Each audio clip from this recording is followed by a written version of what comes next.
भी आ गए, प्रोफेसर सुमित्रा कुकरेती भी जी भी आ गई हैं और सब लोग आ गए हैं। आप शुरू कीजिए। धन्यवाद सर। आज हिंदी पखवाड़े का समापन समारोह है। इस अवसर पर परमादरणीय प्रोफेसर नंद किशोर पांडे जी मुख्य अतिथि के रूप में उपस्थित हैं। आदरणीय सम्मानीय प्रोफेसर चंदन कुमार जी मुख्य वक्ता हैं और आज हमारे सम्मानीय समकुलपति प्रोफेसर सत्यकाम जी सत्र की अध्यक्षता करेंगे। क्षमा चाहता हूँ। प्रोफेसर सत्यकाम जी सत्र के अध्यक्षता करेंगे और समकुलपति आदरणीय प्रोफेसर सुमित्रा कुकरेती जी स्वागत भाषण प्रस्तुत करेंगी और अंत में मैं आप सबके प्रति धन्यवाद ज्ञापित करूंगा। तो हिंदी पखवाड़ा की ओर से आप सभी लोगों का हार्दिक स्वागत है। हिंदी पखवाड़ा संचालन समिति ने जो कार्यक्रम किए हैं उसके संदर्भ में आज ये अंतिम रूप में कार्यक्रम होगा और इस समापन समारोह का विषय रखा गया है राष्ट्रीय एकता के निर्माण में हिंदी तथा भारतीय भाषाओं की भूमिका। इस विषय पर हिंदी के आधिकारिक विद्वान आदरणीय प्रोफेसर नंद किशोर पांडे जी और प्रखर वक्ता प्रोफेसर चंदन कुमार जी अपने महत्वपूर्ण और संग्रहणीय विचार प्रस्तुत करेंगे। अध्यक्षीय संबोधन में प्रोफेसर सत्यकाम जी के विचारों से हम लोग लाभान्वित होंगे और प्रोफेसर सुमित्रा कुकरेती जी के स्वागत भाषण से उनका वैदुष्य और अंग्रेजी विदुषी होने के बावजूद हिंदी के प्रति उनका अगाध प्रेम वो प्रकट होगा। तो इस संक्षिप्त परिचय के साथ अब कार्यक्रम का आरंभ करते हैं और जैसा हम जानते हैं कार्यक्रम के आरंभ के पहले कुल गीत का वाचन होता है। तो कुल गीत प्रस्तुत करने के लिए मैं आमंत्रित करता हूँ, निवेदन करता हूँ संजय जी से कि वे इसके वाचन की व्यवस्था करें, इसके गायन की व्यवस्था प्रस्तुत करें। संजय जी।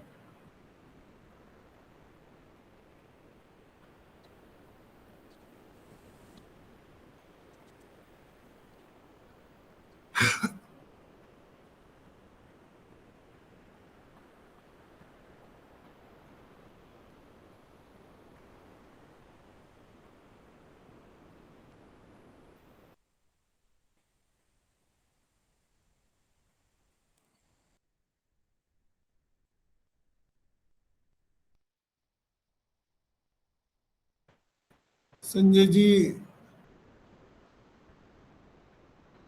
व्यवस्था कर रहे हैं। कुछ तकनीकी कठिनाई प्रतीत हो रही, मैं पुनः उनसे अनुरोध करता हूं कि इसके वाचन की व्यवस्था करें।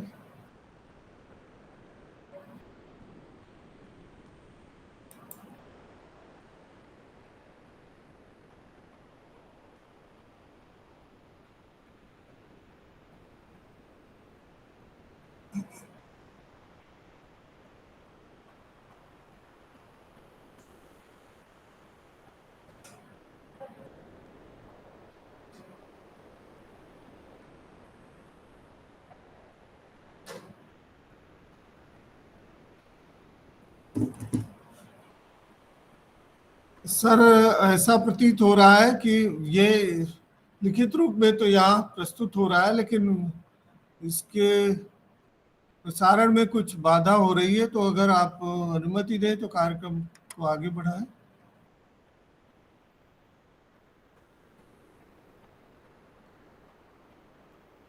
आदरणीय प्रोफेसर सत्यकाम जी से अनुरोध है। एक बार उनको और प्रयास कर लेने दीजिए। जी सर।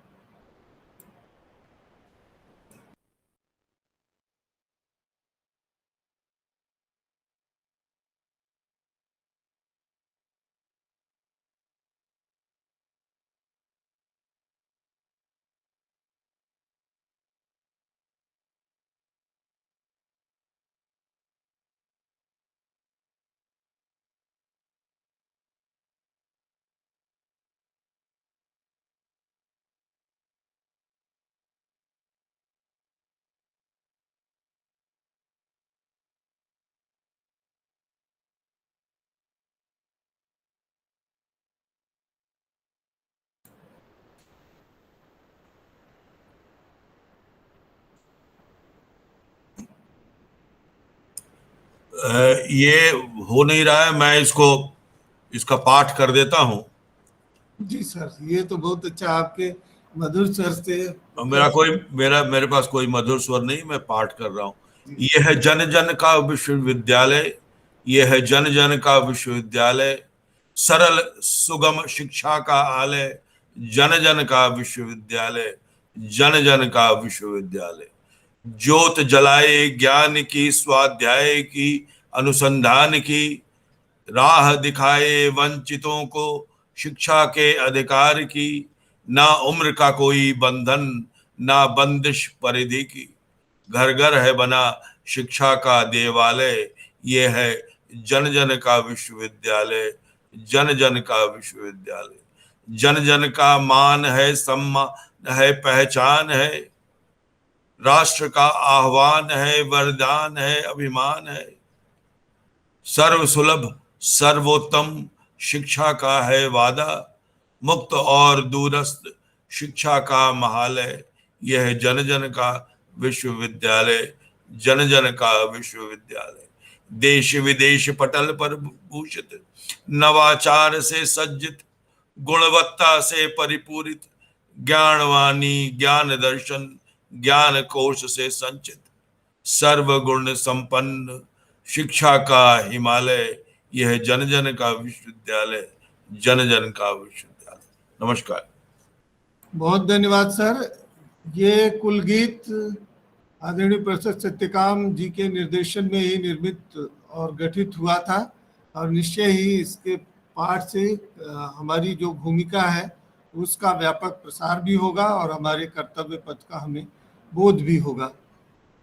तो हिंदी पखवाड़ा समापन समारोह के अध्यक्ष आदरणीय प्रोफेसर सत्यकाम जी, इस समारोह के मुख्य अतिथि आदरणीय प्रोफेसर नंदकिशोर पांडे जी, मुख्य वक्ता आदरणीय प्रोफेसर चंदन कुमार जी, हमारे विश्वविद्यालय की माननीय समकुलपति प्रोफेसर सुमित्रा कुकरेती जी, संभवतः प्रोफेसर उमा कांजीलाल जी भी जुड़ी हैं, विद्यापीठों के निदेशक गण, क्षेत्रीय केंद्रों के निदेशक, प्रभारी, अनुभाग प्रमुख और सम्मानित संकाय सदस्यों तथा सभी उपस्थित महानुभाव देवियों और सज्जनों। विगत 2 सप्ताह से विश्वविद्यालय में हिंदी पखवाड़ा के अंतर्गत विभिन्न गतिविधियां हुई हैं, उसका विवरण बाद में दिया जाएगा। लेकिन आप लोगों ने जितनी सक्रियता दिखाई है, जितना स्नेह दिया है और इस सार्थक प्रयास में हमारी जो सहयोग की भूमिका है उसको आपने आगे बढ़ाया है, हमारा मनोबल बढ़ाया है, इसके प्रति आप लोगों के प्रति धन्यवाद ज्ञापित करना हमारा परम पुनीत कर्तव्य है। लेकिन इस आयोजन के सूत्रधार आदरणीय प्रोफेसर सत्यकाम जी, जो आज इस सत्र के अध्यक्ष हैं, उनको ही सारा श्रेय जाएगा। हम लोगों ने तो कुछ विनम्र प्रयास किए हैं। इन्हीं शब्दों के साथ मैं माननीय समकुलपति प्रोफेसर सुमित्रा कुकरेती जी से अनुरोध करूंगा कि वे स्वागत भाषण प्रस्तुत करें। आदरणीय प्रोफेसर कुकरेती जी। धन्यवाद पांडे जी। इस कार्यक्रम में उपस्थित सभी विद्वत जनों को मैं सादर नमन करती हूँ। हिंदी पखवाड़ा समापन समारोह के अवसर पर ये जो कार्यक्रम इग्नू द्वारा आयोजित किया गया है, इसमें विशेष तौर पर कार्यक्रम में उपस्थित प्रोफेसर नंद कुमार पांडे जी, जो कि हमारे बीच मुख्य अतिथि के रूप में उपस्थित हैं, प्रोफेसर चंदन कुमार जी, जो आज के कार्यक्रम में मुख्य वक्ता के रूप में हैं, और प्रोफेसर सत्यकाम जी, विश्वविद्यालय के समकुलपति तथा जो आज के कार्यक्रम की अध्यक्षता करेंगे। विभिन्न स्कूल्स के डायरेक्टर्स और अन्य सभी विद्वत जनों का मैं एक बार पुनः स्वागत करती हूँ। जैसे कि हम सबको विदित है कि हिंदी हमारे देश की राष्ट्रभाषा है और हिंदी को भारतीय संविधान के अनुच्छेद 343 के तहत राजभाषा का दर्जा दिया गया था। ये हजारों वर्षों से हमारे सांस्कृतिक विरासत और साहित्य की भाषा के साथ साथ जनता की संपर्क भाषा के रूप में पूरे उत्तर से दक्षिण सुदूर पूर्व तक प्रचलित रही है। हिंदी सिर्फ एक अभिव्यक्ति का माध्यम ही नहीं है, अपितु हमें भावनात्मक रूप से जोड़ने वाली कड़ी है। ये सिर्फ एक भाषा ही नहीं वरन हमारी पहचान है और वास्तव में हमारे जनमानस को वाणी देने वाली एक भाषा है। साथ ही हिंदी में सभी को एक सूत्र में बांध कर रखने की अपार शक्ति विद्यमान है। जैसे कि हम सभी जानते हैं कि धर्म, आध्यात्म, दर्शन और साहित्य के क्षेत्र में पहले जो काम संस्कृत भाषा ने किया, वो काम आज हिंदी भाषा कर रही है। हम जानते हैं कि वेद, उपनिषद, स्मृति, गीता, रामायण, महाभारत, इन सभी की टीकाएं, भाष्य, सब कुछ हिंदी में उपलब्ध है और सर्व सुलभ है। 19वीं सदी में भारतीय पुनर्जागरण के पुरोधा महर्षि दयानंद सरस्वती ने वेद भाष्य हिंदी में किए तथा अपना महान ग्रंथ सत्यार्थ प्रकाश, जो कि आर्य समाज का एक मुख्य ग्रंथ है, वो हिंदी में लिखा। इस प्रकार हमारी जड़ें, सांस्कृतिक, दार्शनिक, धार्मिक पृष्ठभूमि सब में हिंदी की कहीं गहरे तक पैठ है। अगर हम हिंदी साहित्य का अध्ययन करें तो हमें पता चलेगा कि विभिन्न सिद्धों ने, संतों ने और अनेक पंथों से जुड़े हुए धर्माचार्यों ने अपने ज्ञान, आध्यात्म और उपदेश के प्रचार प्रसार के लिए हिंदी को ही माध्यम बनाया। एक और हिंदी में सूर, तुलसी, मीरा, कबीर, संत समाज ने भारतीय संस्कृति की ज्ञान संपदा को हिंदी में आपूरित किया, तो दूसरी तरफ वहीं अमीर खुसरो, मलिक मोहम्मद जायसी, रहीम, रसखान जैसे सूफी संतों और कवियों ने भी हिंदी में काव्य रचनाएं की। अनेक हिंदी भाषी प्रदेशों के मनीषियों ने हिंदी को अपनाया तथा देश के स्वतंत्रता आंदोलन में हिंदी के गीतों और नारों ने नव जागरण का मंत्र फूंका तथा संपूर्ण देश को, संपूर्ण राष्ट्र को एक सूत्र में बांधा। शायद यही कारण है कि संविधान निर्माताओं ने अनुभव किया था कि बहुभाषी भारतवर्ष में एकता की भावना को दृढ़ करने की आवश्यकता है और इसके लिए सिर्फ हिंदी भाषा ही समर्थ है। नेताजी सुभाष चंद्र बोस ने कलकत्ता कांग्रेस का अध्यक्षीय भाषण हिंदी में पढ़ते हुए कहा था कि हिंदी प्रचार, जबकि वो हिंदी भाषी नहीं थे, लेकिन तब भी उन्होंने अपना ये भाषण हिंदी में पढ़ा और उन्होंने कहा, हिंदी प्रचार का उद्देश्य किसी भी प्रांत की भाषा को हानि पहुंचाना नहीं है, बल्कि ये स्पष्ट करना है कि आजकल स्वतंत्रता प्राप्ति से पहले जो काम अंग्रेजी से लिया जाता है, वो काम स्वतंत्रता प्राप्ति के पश्चात हिंदी में किया जा सकता है। महर्षि दयानंद ने अपने वैदिक धर्म के प्रचार का माध्यम हिंदी को बनाया और उनका मंतव्य था कि सब उन्नतियों का केंद्र स्थान हिंदी ही है। हम अच्छी तरह जानते हैं कि संस्कृत, पाली, प्राकृत, अपभ्रंश, मगधी, अवधी, ब्रिज, अरबी, फारसी, उर्दू की शब्द संपदा को आत्मसात करके हिंदी भाषा समुच्चय बन गई है। और यही कारण है कि हम देखते हैं कि विभिन्न भाषा भाषी जितने भी कवि हैं, जितने भी लेखक हैं, उन्होंने अपनी अपनी भाषाओं का पुट देते हुए भी हिंदी में काव्य रचनाएं की। यहाँ पर इस संदर्भ में समीचीन होगा, जैसे हम राम प्रसाद बिस्मिल की बात करते हैं, सरफरोशी की तमन्ना अब हमारे दिल में है, देखना है जोर कितना बाजुए कातिल में है। पूरी तरह उर्दूनिष्ठ हिंदी है, लेकिन ये भी हिंदी के रूप में स्वीकृत है और मान्य है। दूसरी तरफ अगर हम सूर्यकांत त्रिपाठी निराला का देखें, अबे सुनबे गुलाब, भूल मत गर पाई तूने खुशबू रंगो आप, खून चूसा खाद का तूने अशिष्ट, डाल पर इतरा रहा कैपिटलिस्ट। इसमें हिंदी ही नहीं, उर्दू और अंग्रेजी के शब्दों का भी सम्मिश्रण है, लेकिन ये भी हिंदी के रूप में सर्वमान्य है।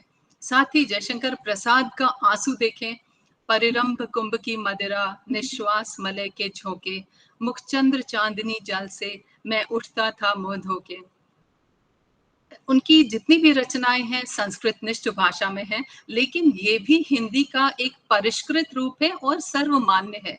तो इस तरह हम ये देखते हैं कि हिंदी के विभिन्न रूप हैं और ये भिन्न भिन्न भाषाओं के शब्दों को अपने में समाहित करके एक बन गई है और पूरे राष्ट्र को, पूरे देश को एक सूत्र में बांध रही है।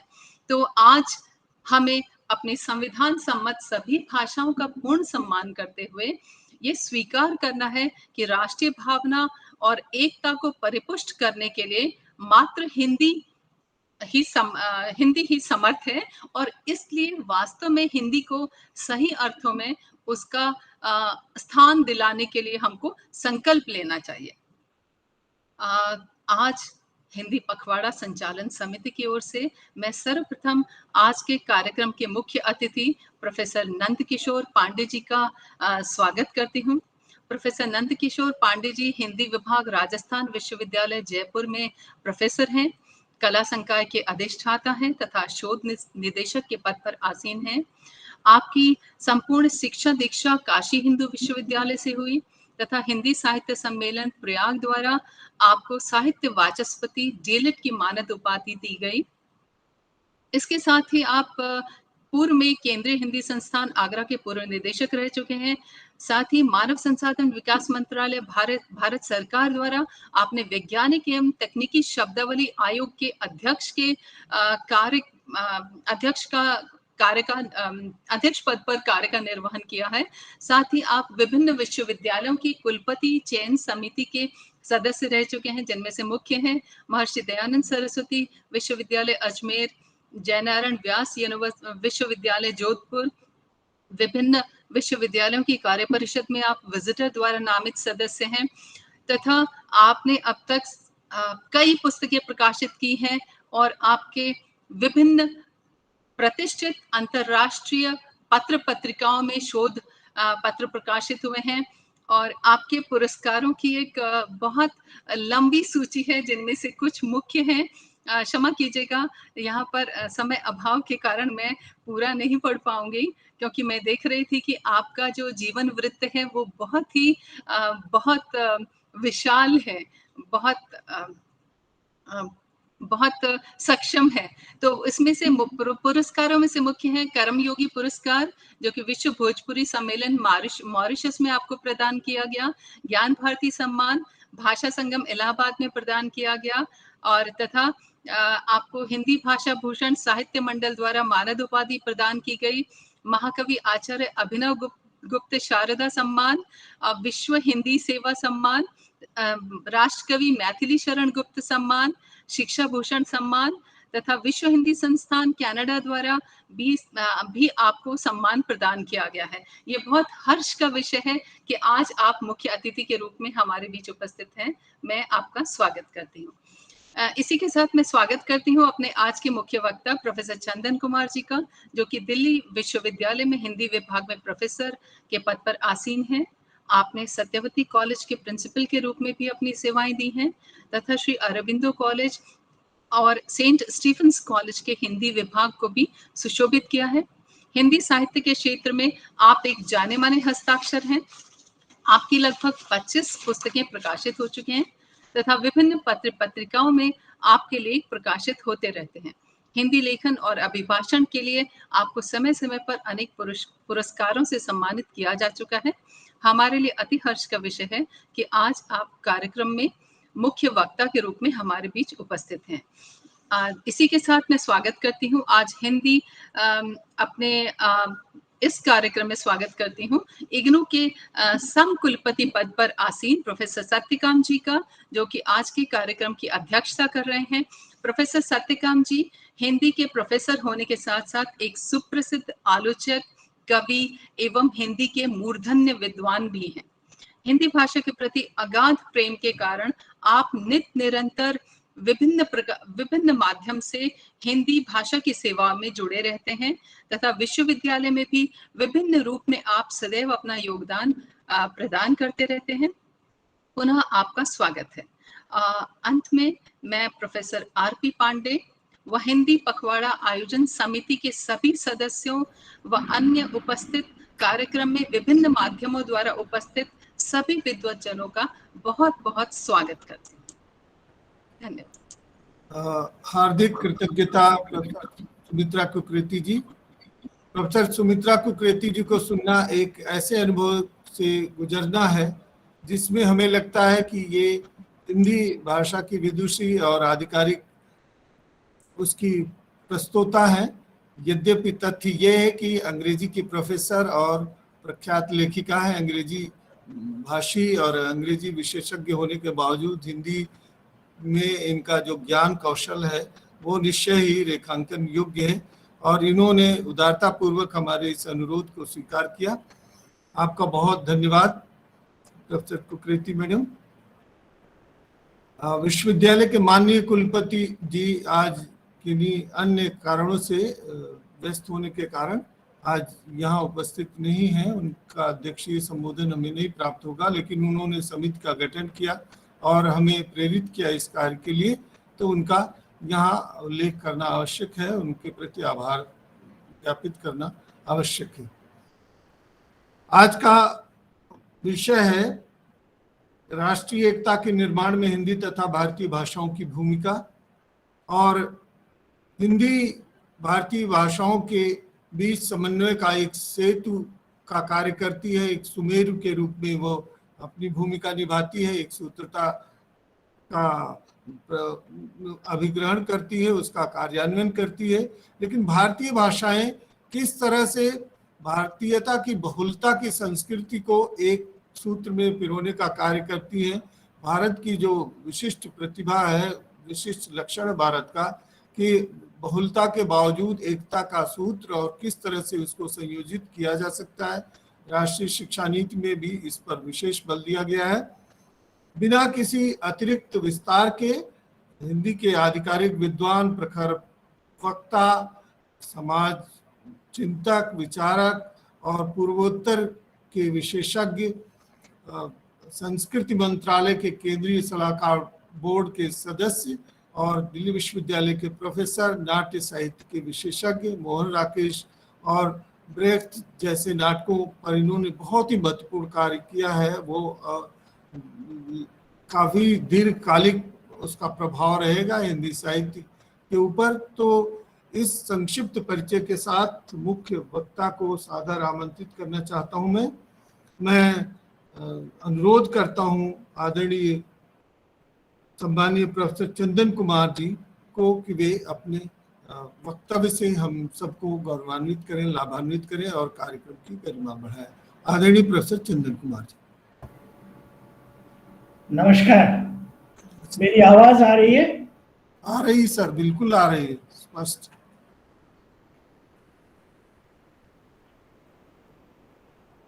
इंदिरा गांधी राष्ट्रीय मुक्त विश्वविद्यालय नई दिल्ली द्वारा हिंदी पखवाड़ा समापन समारोह के अवसर पर आयोजित इस व्याख्यान के संरक्षक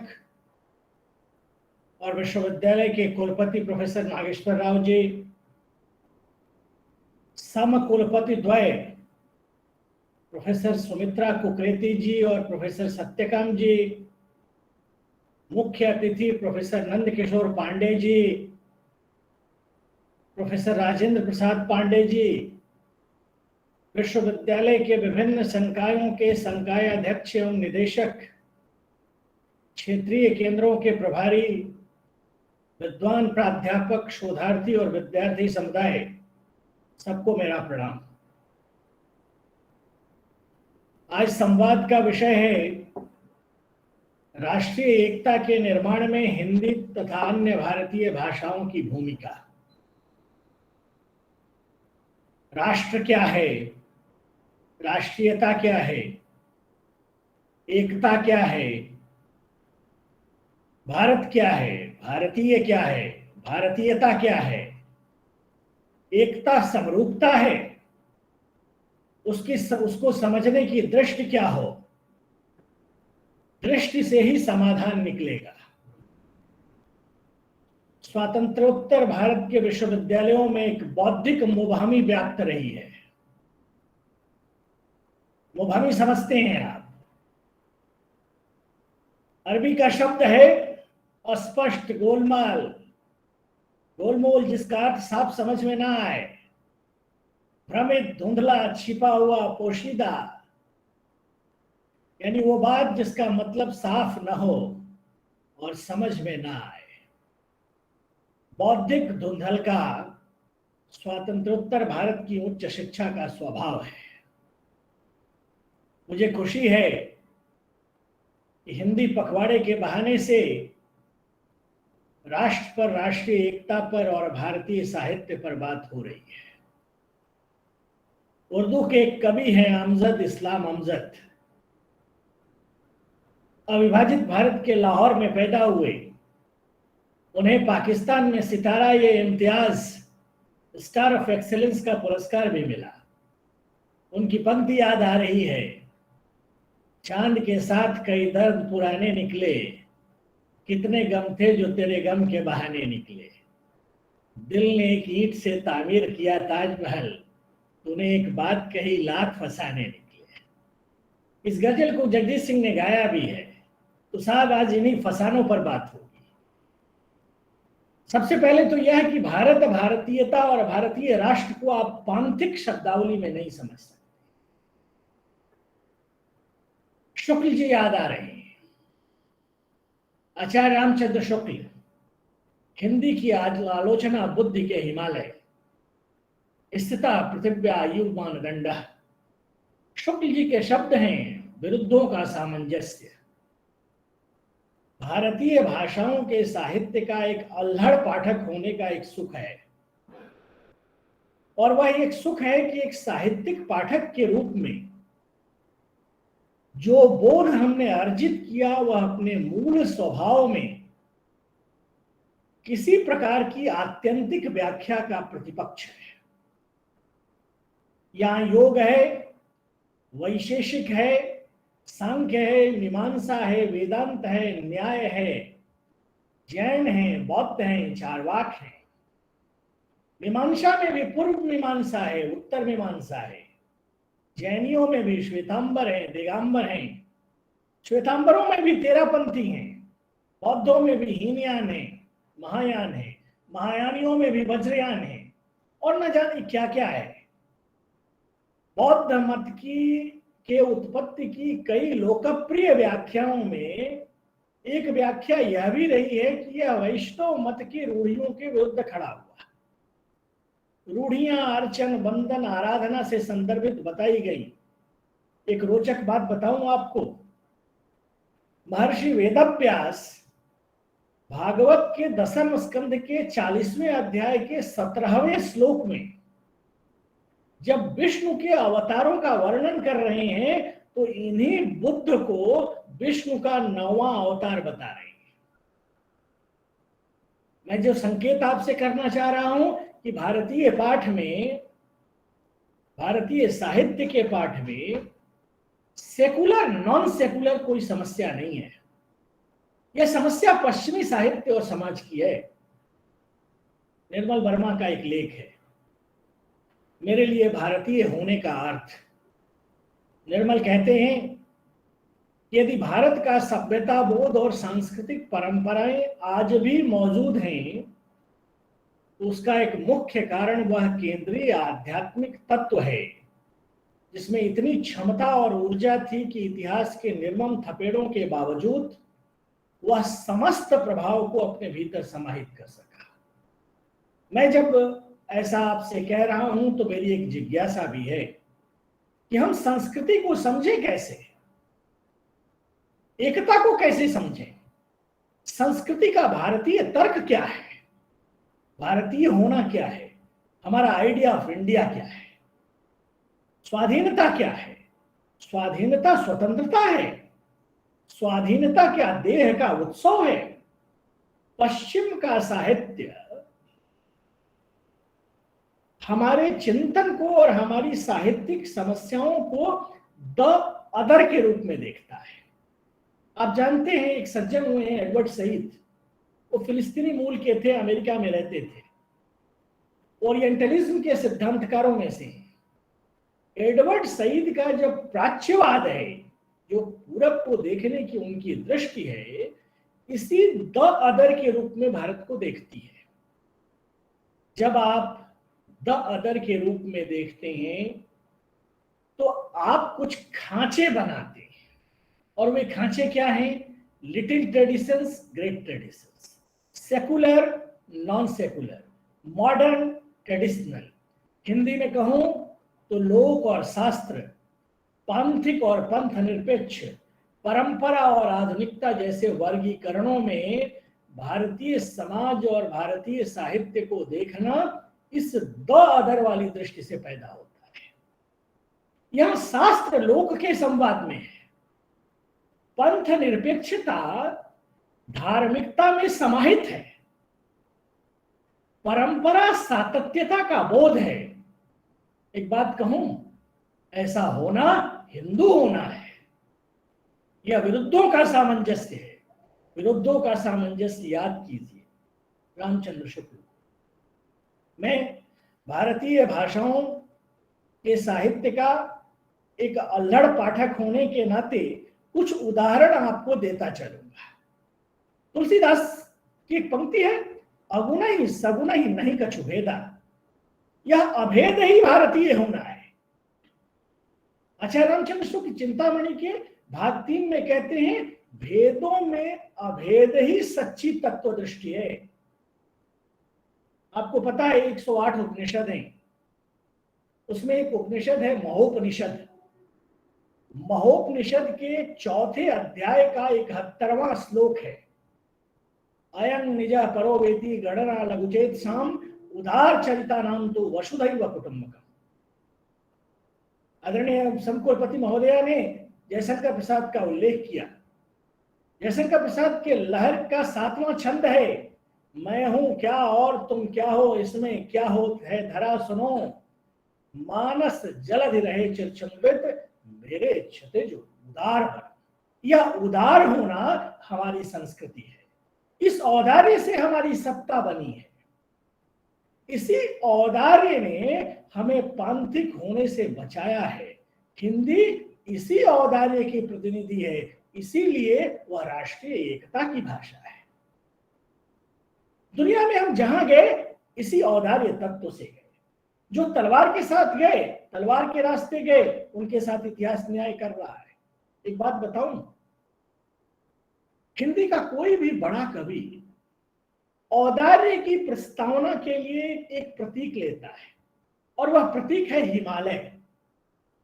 हिमालय का उपमान लेता है, चाहे वह जयशंकर प्रसाद की कामायनी के मनु हो, हिमगिरि के उत्तुंग शिखर पर बैठ शिला की शीतल छांव, एक पुरुष भूगे नयनों से देख रहा था प्रलय प्रवाह, या फिर चंद्रगुप्त नाटक में सैनिकों का उत्साह बढ़ाती तक्षशिला की राजकुमारी अलका, हिमाद्रि तुंग सुर्ग से प्रबुद्ध शुद्ध भारती, स्वयं प्रभा समुज्ज्वला स्वतंत्रता पुकारती।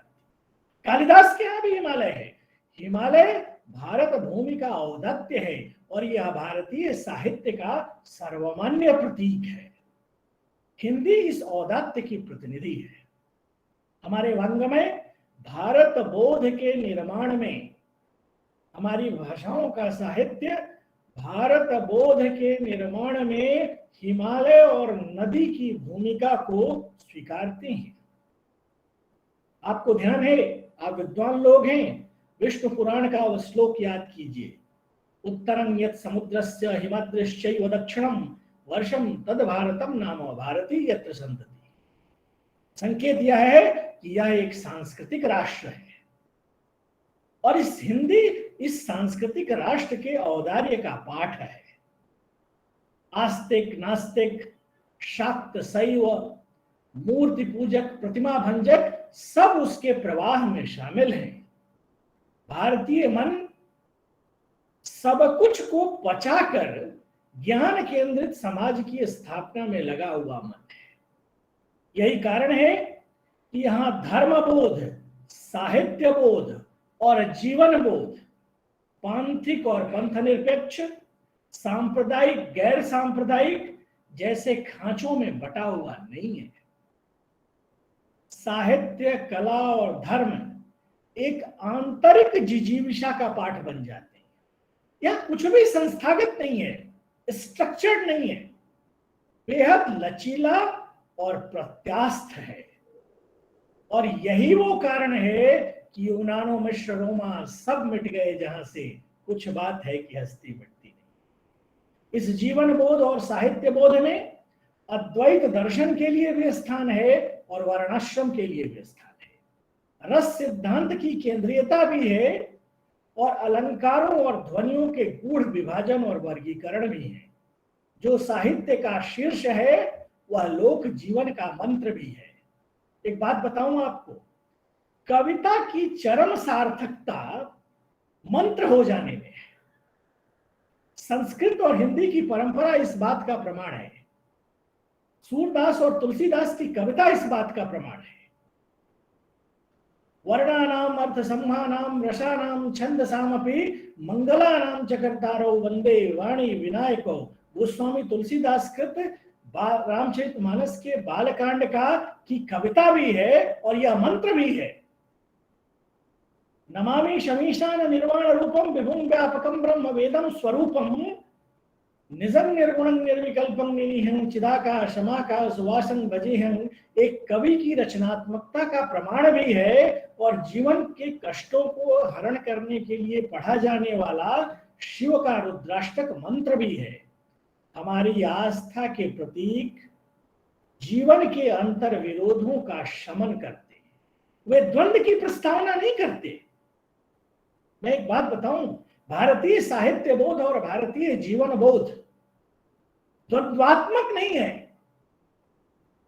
समरस है। इंद्र योद्धा भी हैं और संगीत प्रेमी भी हैं, शिव योगी भी हैं और भोगी भी हैं, कृष्ण प्रेमी भी हैं, कूटनीतिज्ञ भी हैं। यह समरसता जीवन की समग्र प्रस्तावना है। जीवन ब्लैक एंड व्हाइट नहीं है। जीव सब कुछ सफेद या काले के सांचे में नहीं है, बहुत कुछ बहुरंगी है, कई रंग हैं, समरस है। हिंदी भाषा और साहित्य की प्रकृति रंगों की और मूल्यों की इसी बहुलता को स्वीकार करने की प्रवृत्ति है, जिसकी तरफ मैडम कुकरेती जी ने इशारा किया। खड़ी बोली, बांगरू, ब्रजभाषा, कन्नौजी, बुंदेली, अवधी, बघेली, छत्तीसगढ़ी, मैथिली, मगही, भोजपुरी, मेवाती, अहिरवाटी, मालवी, जयपुरी, हाड़ौती, मेवाड़ी, पश्चिमी पहाड़ी, ब्रज, अवधी की यह यात्रा संस्कृत, पाली, प्राकृत से प्रेरणा लेती हुई आज तक की एक समावेशी यात्रा है और इस समावेशी यात्रा से भारत भाव संभव होता है। इस समावेशी यात्रा में भक्त, संत, मठ, मंदिर, धर्म यात्राएं साथी बनती हैं। यह अपनी प्रवृत्ति में संक्रामक है। ध्वन्यात्मकता, लयात्मकता इसमें एक टचिंग एलिमेंट पैदा करती है। मैं आपको एक बात बताऊं, हिंदी और भारतीय समाज के बीच संवाद को सफल बनाने में यात्राओं की एक बहुत बड़ी भूमिका है। आप पूरी भक्ति परंपरा का मूल्यांकन कर लीजिए, सभी संतों के यहाँ एक तथ्य सर्वमान्य रूप से मिलेगा और वह है यात्रा। भारत वर्ष को समझने की यात्रा, तीर्थ यात्रा और ज्ञानार्जन की यात्रा। ऐसा क्यों है? क्या ऐसा अनायास है? ऐसा अनायास नहीं है। भारतीय दार्शनिक बोध में और भारतीय साहित्य बोध में जीवन यात्रा है। हमारे दार्शनिक मूल्य जीवन को काल की गति को समर्पित यात्रा के रूप में मानते हैं। हमारे वंगमय यात्रा की परिकल्पना संस्कार के रूप में करते हैं। हमारे ज्ञान की वाचिक परंपरा संवाद से पुष्ट होती है। यह संवाद यात्रा से संभव हुआ है। भारतीय पुराख्यान, वैदिक साहित्य, ब्राह्मण, आरण्यक इस बात के प्रमाण हैं। वैदिक ग्रंथों में पुरुजन, यदुजन और भरतजन यात्रा के क्रम में युद्ध नहीं करते थे। यात्राएं बौद्ध और जैन आदि ग्रंथों में भी हैं। धम्म विजय के लिए यात्राओं की प्रस्तावना वहां भी है, वहां भी चर्चा है। बुद्ध की धम्म प्रचार यात्राएं सर्वज्ञात हैं। इसे एक उदाहरण से समझिए। मैं दो संतों का उल्लेख कर रहा हूं। एक संत देश के सुदूर पूर्वी हिस्से से है और दूसरे संत देश के उत्तरी हिस्से से, श्रीमंत शंकर देव और गुरु नानक देव जी। इन दोनों महानुभावों के चिंतन का मूल्यांकन और साहित्य का मूल्यांकन की अगर आप करेंगे, एक असमिया और दूसरी गुरुमुखी में, तो हम पाते हैं कि उनका धार्मिक सांस्कृतिक बोध यात्रा बोध की निष्पत्ति है। आप यह ध्यान रखिए कि पूर्वोत्तर भारत के सर्वाधिक प्रतिष्ठित कवि श्रीमंत शंकरदेव का भाषा बोध उनके भारत बोध से बनता है। यह भारत बोध उनके यात्रा बोध की निष्पत्ति है। वे सन 1481 में अपने 17 शिष्यों के साथ प्रथम तीर्थाटन के लिए निकलते हैं। इस यात्रा में वाराणसी, प्रयाग, अयोध्या, कुरुक्षेत्र, द्वारका, बद्रिकाश्रम, जगन्नाथपुरी यानी लगभग पूरा देश। सन 1550 ईस्वी में वे दूसरी यात्रा करते हैं। यह यात्रा दक्षिण भारत के लिए थी। ब्रजबोली, ब्रजावली का भाषा संस्कार देखिए। ब्रजावली जिसमें कि भागवत सुनाई जाती है असम में, इसकी शब्दावली 5 भारतीय भाषाओं, संस्कृत, ब्रजभाषा, मैथिली, बांग्ला, असमिया की सामूहिक शब्दावली है। आज पूर्वोत्तर भारत के घरों में सत्रों में जिस भागवत पुराण का वाचन होता है वह 5 भाषा की शब्दावली से बने हुई भाषा का वाचन है। और कथा जानते हैं क्या है? कथा सबसे पहले कहाँ की कही गई? वर्तमान उत्तर प्रदेश के मुजफ्फरनगर जनपद में एक स्थान है शुक्रताल, जो अब शुकतीर्थ कहलाता है। वे अर्जुन के पुत्र, अभिमन्यु के पुत्र ने अर्जुन के पौत्र राजा परीक्षित को महर्षि शुकदेव ने भागवत की कथा सुनाई। वेदव्यास, ये महर्षि वेदव्यास ने भागवत लिखा। वेदव्यास जी के बारे में कहा जाता है कि ब्रह्मा की परंपरा में आते थे। इसी भागवत की कथा को श्रीमंत शंकर देव जी ने ब्रजावली में प्रागज्योतिषपुर को सुनाया। प्रागज्योतिषपुर धर्म के लोकतांत्रिक पाठ का साक्षी बना। सत्र और नामघर इस बोध के वाहक बने। एक बात बताऊं आपको, श्रीमंत शंकर देव अपनी रचनाओं में सदा सर्वदा भारतवर्ष संज्ञा को अभिव्यक्त करते हैं। उनकी रचना है कीर्तन घोषा।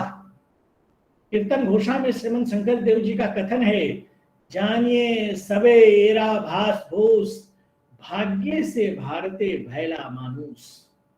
स्वयं माधव देव जी भी असमिया क्षेत्र के बहुत बड़े भक्त कवि हैं।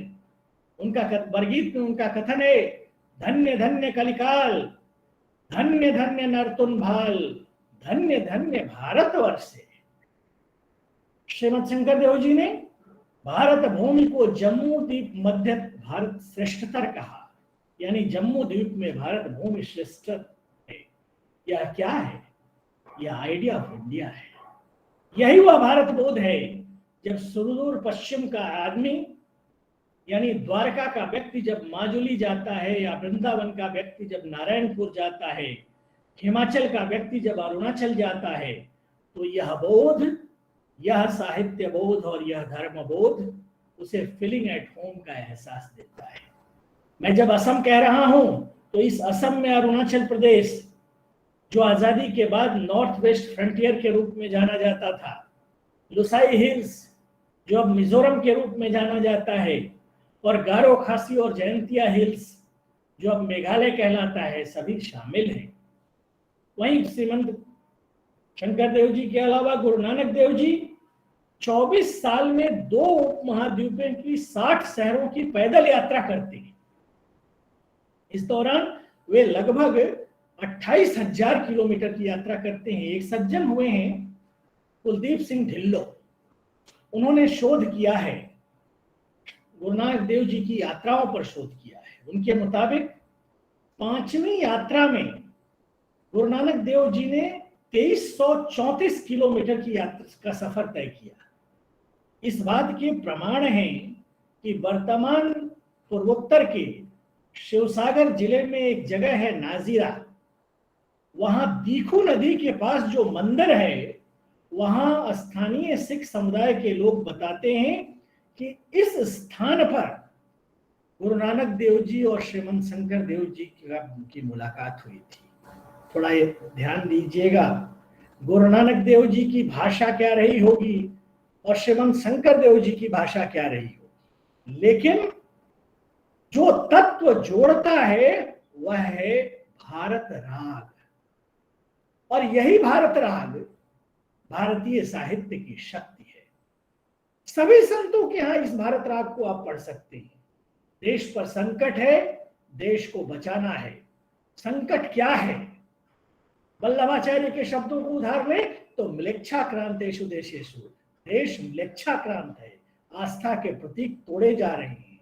गुरु नानक देव जी स्वयं कहते हैं, खुरासान खसमाना किया, हिंदुस्तान डराइया, आपे दोस्तों न दे करता जनू करी मुगल चाहिया, एती मार पड़ी अब कुरलाने मैं दर्दू न आया। शत्रु जब ताकतवर हो और घर को ठीक करने की आवश्यकता प्रबल हो तो घर के सदस्यों के आत्मालोकन से शुद्ध करने की बात है। पूरी भक्ति कविता पंजाब से लेकर प्राग ज्योतिषपुर तक आत्मावलोकन के भाव से प्रेरित है। यह आत्मावलोकन का भाव भारतवर्ष को शक्तिशाली देखने की कामना से प्रेरित है। यह कामना हिंदी को मेल मिलाप और संघर्ष संपर्क की भाषा बनाता है। मध्यकाल की एक कवयित्री हुई है ताज, तो ब्रजभाषा की कवयित्री। ताज की पंक्ति सुनिएगा और फिर उसका मूल्यांकन कीजिएगा। छैल जो छबीला, सब रंग में रंगीला, बड़ा चित्त का अड़ीला, सब देवतों से न्यारा है, माल गला सोहे, नाक मोती सेत जो है, कान कुंडल मनमोह है, लाल मुकुट सिरधारा है, दुष्ट जन मारा, सब संत को उबारा ताज, चित्त में निहारे प्राण पीत करन वारा है, नंद जी को प्यारा, जिन कंस को पछारा, वह वृंदावन वारा, कृष्ण साहेब हमारा है। पुनश्च यह भी कि सुनो दिल जानी, मेरे दिल की कहानी, तुम दस्त की बिकानी, बदनामी भी सहूंगी मैं, देव पूजा ठानी, नमाज हूं भुलानी, तजे कलमा कुरान, सारे गुणन गहूंगी मैं, नंद को कुमार कुर्बान तेरी सूरत पे, हूं तो मुगलानी, हिंदुआनी बन रहूंगी मैं। यह हिंदुआनी पांथिक नहीं है, यह जीवन बोध है, यह आर्ट ऑफ लाइफ है। इसको जीना भारतीय राष्ट्र के सांस्कृतिक बोध को जीना है। इसी को जयशंकर प्रसाद जीते हैं जब उनके चाणक्य कहते हैं कि मालव और मगध को भूलकर संपूर्ण आर्यावर्त की बात करोगे तो वह तुम्हें मिलेगा। इसी को निराला कहते हैं, पश्चिम की उक्ति नहीं, गीता है, गीता है, स्मरण करो बार बार। यही शेख के यहाँ है, यही रूपवती बेगम के यहाँ है, यही भाव सुंदर कली और मुस्तरी के यहाँ है, पढ़िएगा। ये मध्यकाल की कृष्ण भक्त मुस्लिम कवयित्रियां हैं। ब्रज तीर्थ क्षेत्र विकास परिषद गोकुल में ताज की भव्य समाधि बना रहा है। मेरे कई विद्यार्थी हेमंत जी तो इस पर काम ही कर रहे हैं। यह क्या है? यह सभ्यता बोध है। यही सभ्यता बोध भारत का व्यक्तित्व बनाता है। इसी अर्थ में पंडित दीनदयाल उपाध्याय भारत को एक जीता जागता राष्ट्र पुरुष कहते हैं। एक साहब हुए हैं सैमुअल हंटिंगटन, उनकी बात कह के मैं अपनी बात को समाप्ति की तरफ ले जाऊंगा। वे हार्वर्ड यूनिवर्सिटी में पढ़ाया करते थे। पूरा नाम था सैमुअल फिलिप्स हंटिंगटन। स्नातक एल यूनिवर्सिटी से किया, स्नातकोत्तर यूनिवर्सिटी ऑफ शिकागो से किया और पीएचडी हार्वर्ड से किया। उनकी एक पुस्तक है the clash of civilisation and the remaking of world order. पुस्तक 1996 में सिमोन से प्रकाशित भी हुई है, हमारे आडवाणी जी के प्रिय लेखकों में से। हंटिंगटन का एक सिद्धांत है जो तार्किक है। शीत युद्धोत्तर विश्व में लोगों की सांस्कृतिक एवं धार्मिक पहचान ही उनकी भूमिका तय करेंगे। दुनिया में अब विचारधाराओं के संघर्ष नहीं होंगे। प्रश्न खड़ा होता है कि शीत युद्धोत्तर विश्व में एक समाज के रूप में हमारी पहचान क्या होगी। बिना लाग लपेट और बौद्धिक ईमानदारी से कहूं तो यह पहचान हिंदू सभ्यता के रूप में होगी। यह हिंदू भारतीय साहित्य और संस्कृति की सनातनता से उपजा अस्मिता बोध का प्रतीक है।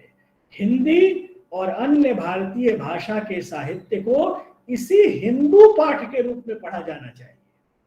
हाँ, यह ध्यान रहे कि इसकी संकीर्ण पांथिक राजनीतिक या सत्ता केंद्रित व्याख्या उस विराट उद्देश्य के विरुद्ध ले जाएगी जिसे हमारे साहित्यकारों और चिंतकों ने सोचा है।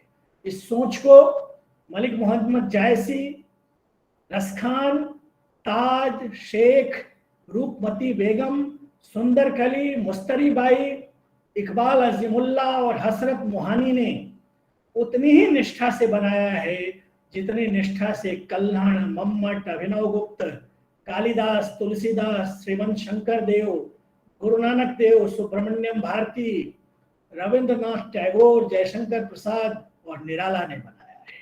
मित्रों, यह सांस्कृतिक राष्ट्र अपनी विरासत और संभावना में मैथिली शरण गुप्त, बालकृष्ण शर्मा नवीन, रामधारी सिंह दिनकर, श्यामलाल पार्षद, रविंद्रनाथ टैगोर के साथ साथ काजी नजरुल इस्लाम से लेकर बंकिम चंद्र और फकीर मोहन सेनापति से लेकर गोपीनाथ मोहंती तक, गुजराती में उमा शंकर जोशी से लेकर मराठी में केशव सुत तक और तेलुगु के वीरेश लिंगम से लेकर कन्नड़ में मस्ती वेंकटेश मेनन तक, पंजाबी के भाई वीर सिंह से लेकर हिंदी में सच्चिदानंद हीरानंद वात्स्यायन आज्ञे तक की यात्रा इसी भारत भाव से संवाद करने की यात्रा है। यह बौद्धिक संवाद की यात्रा है। यह संवाद विश्वविद्यालयों के लिए नवोन्मेष है। विश्व देश के बदले परिवेश ने इस नवोन्मेष को संभव किया है। आप इस नवोन्मेष के साथी हैं। आपका वंदन है। देश बदल रहा है, सोचने की प्रवृत्ति बदल रही है और आप उसके अगुआ हैं। आपका बहुत बहुत आभार, सादर प्रणाम, नमस्कार। बहुत धन्यवाद आदरणीय प्रोफेसर चंदन कुमार जी। आपने बहुत सार्थक और प्रेरक वक्तव्य दिया। भाषा का संदर्भ अस्मिता, संस्कृति और राष्ट्रबोध से जुड़ा है और कैसे हिंदी अन्य भारतीय भाषाओं ने परस्पर समन्वय और सूत्रता के धागे में बंधकर एक दूसरे को पुष्पित और संवलित किया है। ये भारतीयता की अवधारणा निश्चय ही निजता की अवधारणा से व्यापक और बेहतर होकर के राष्ट्र की अवधारणा तक बढ़ती है। इतने महत्वपूर्ण व्याख्यान और उपलब्धिपूर्ण अवदान के लिए आपका हार्दिक आभार। और बिना किसी विलंब के अब मैं आमंत्रित करता हूं आदरणीय प्रोफेसर नंद किशोर पांडे जी को कि वे मुख्य अतिथि के रूप में अपना संबोधन करें। आदरणीय प्रोफेसर नंद किशोर पांडे जी कला संकाय राजस्थान विश्वविद्यालय के अधिष्ठाता हैं, पूर्व निदेशक केंद्रीय हिंदी संस्थान, विभिन्न परिषदों से जुड़े हैं, समितियों से जुड़े हैं, विस्तृत चर्चा की है स्वागत भाषण में आदरणीय प्रोफेसर सुमित्रा कुकरेती जी ने। तो बिना किसी विलंब के भक्ति काल के अध्येता और आधुनिकता बोध के प्रखर ज्ञाता तथा संस्कृति, कला और साहित्य के साथ समन्वय का सूत्रपात करने वाले और उसको संबलित करने वाले प्रखर विचारक, सामाजिक कार्यकर्ता आदरणीय प्रोफेसर नंद किशोर पांडे जी को अध्यक्षीय संबोधन के लिए मैं, क्षमा कीजिए, मुख्य अतिथि के रूप में संबोधन के लिए मैं आमंत्रित करता हूं। आदरणीय प्रोफेसर नंद किशोर पांडे जी, आपकी आवाज शायद स्पष्ट नहीं हो पा रही। सर अनम्यूट कर लीजिए। हाँ ठीक। इंदिरा गांधी राष्ट्रीय मुक्त विश्वविद्यालय के समकुलपति बंधुवर प्रोफेसर सत्यकाम जी, दूसरी समकुलपति प्रोफेसर सुमित्रा कुकरेती जी, अभी हम जिनको सुन रहे थे मेरे अनुज प्रोफेसर चंदन कुमार जी, इस बृहद कार्यक्रम का आयोजन कर रहे प्रोफेसर राजेंद्र प्रसाद पांडे जी और इस ई संगोष्ठी में जुड़े हुए सभी विद्वत वृंद, प्रिय विद्यार्थियों, राष्ट्रीय एकता के निर्माण में हिंदी तथा भारतीय भाषाओं की भूमिका विषय पर चर्चा करने के लिए हिंदी पखवाड़े के समापन में यह कार्यक्रम रखा गया है। संस्कृत के साथ संपूर्ण भारतीय भाषाओं को जोड़कर बात होती है, लेकिन तमिल इत्यादि भाषाएं स्वयं को उसके समानांतर मानती है। पूर्वोत्तर की भाषाओं का परिवार अलग है। जनजातीय भाषाओं में बहुत सी भाषाएं अन्य परिवारों से जुड़ी हुई हैं। फिर भी इसी धारणा की स्थापना के साथ भी भारत की लगभग 80% भाषाएं किसी न किसी रूप संस्कृत के साथ जोड़ती हैं और जुड़ती भी हैं।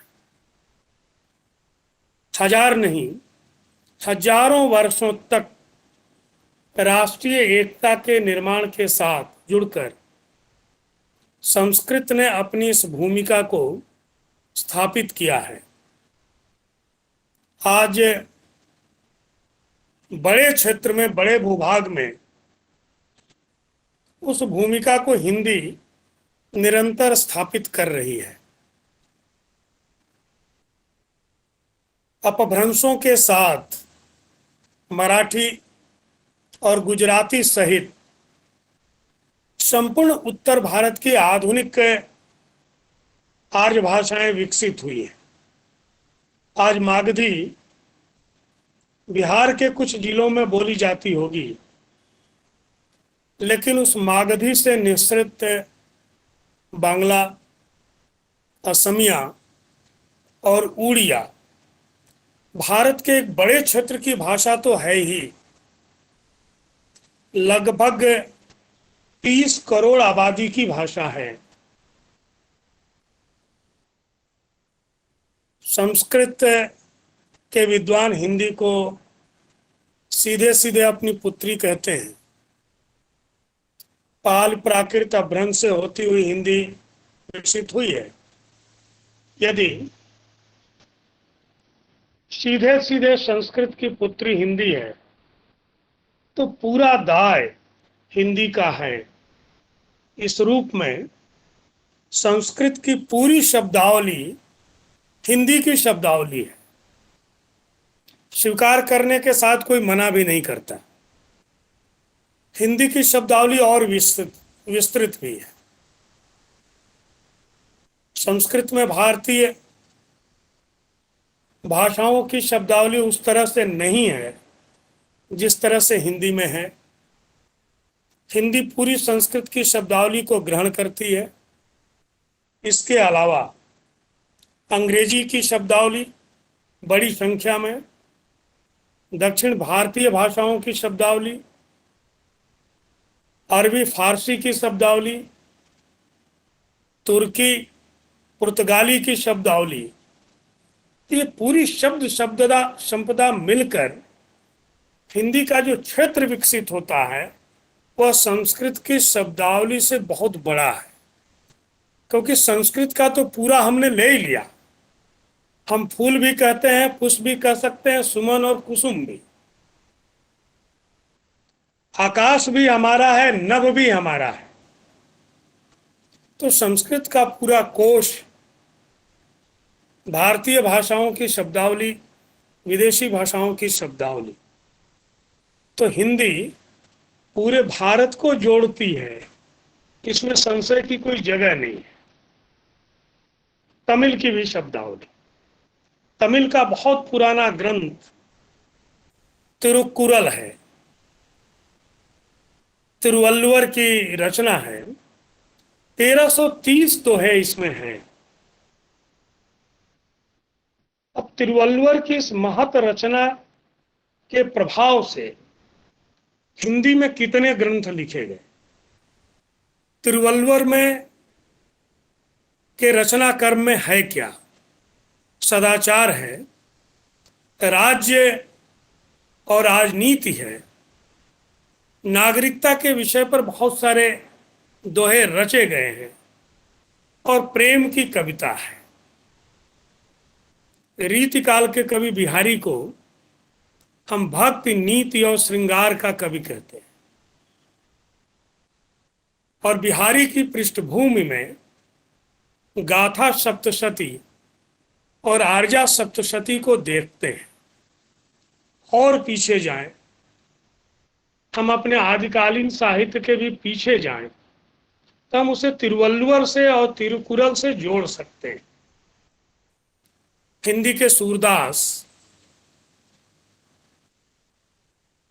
बाल रचनाओं के लिए प्रसिद्ध हैं। सूरदास के यहाँ श्रृंगार और बाल दो प्रमुख आधार हैं सूरदास को पढ़ने का। तिरुवल्लुवर का एक छंद है 2 पंक्तियों का। तिरुवल्लुवर ने द्विपदियां लिखी। वे कहते हैं वेणी मधुर है, वीणा मधुर है। हिंदी अनुवाद है, वेणी मधुर है, वीणा मधुर है। ऐसा वे ही कहते हैं जिन्होंने अपने बच्चों की तोतली बाणी नहीं सुनी है।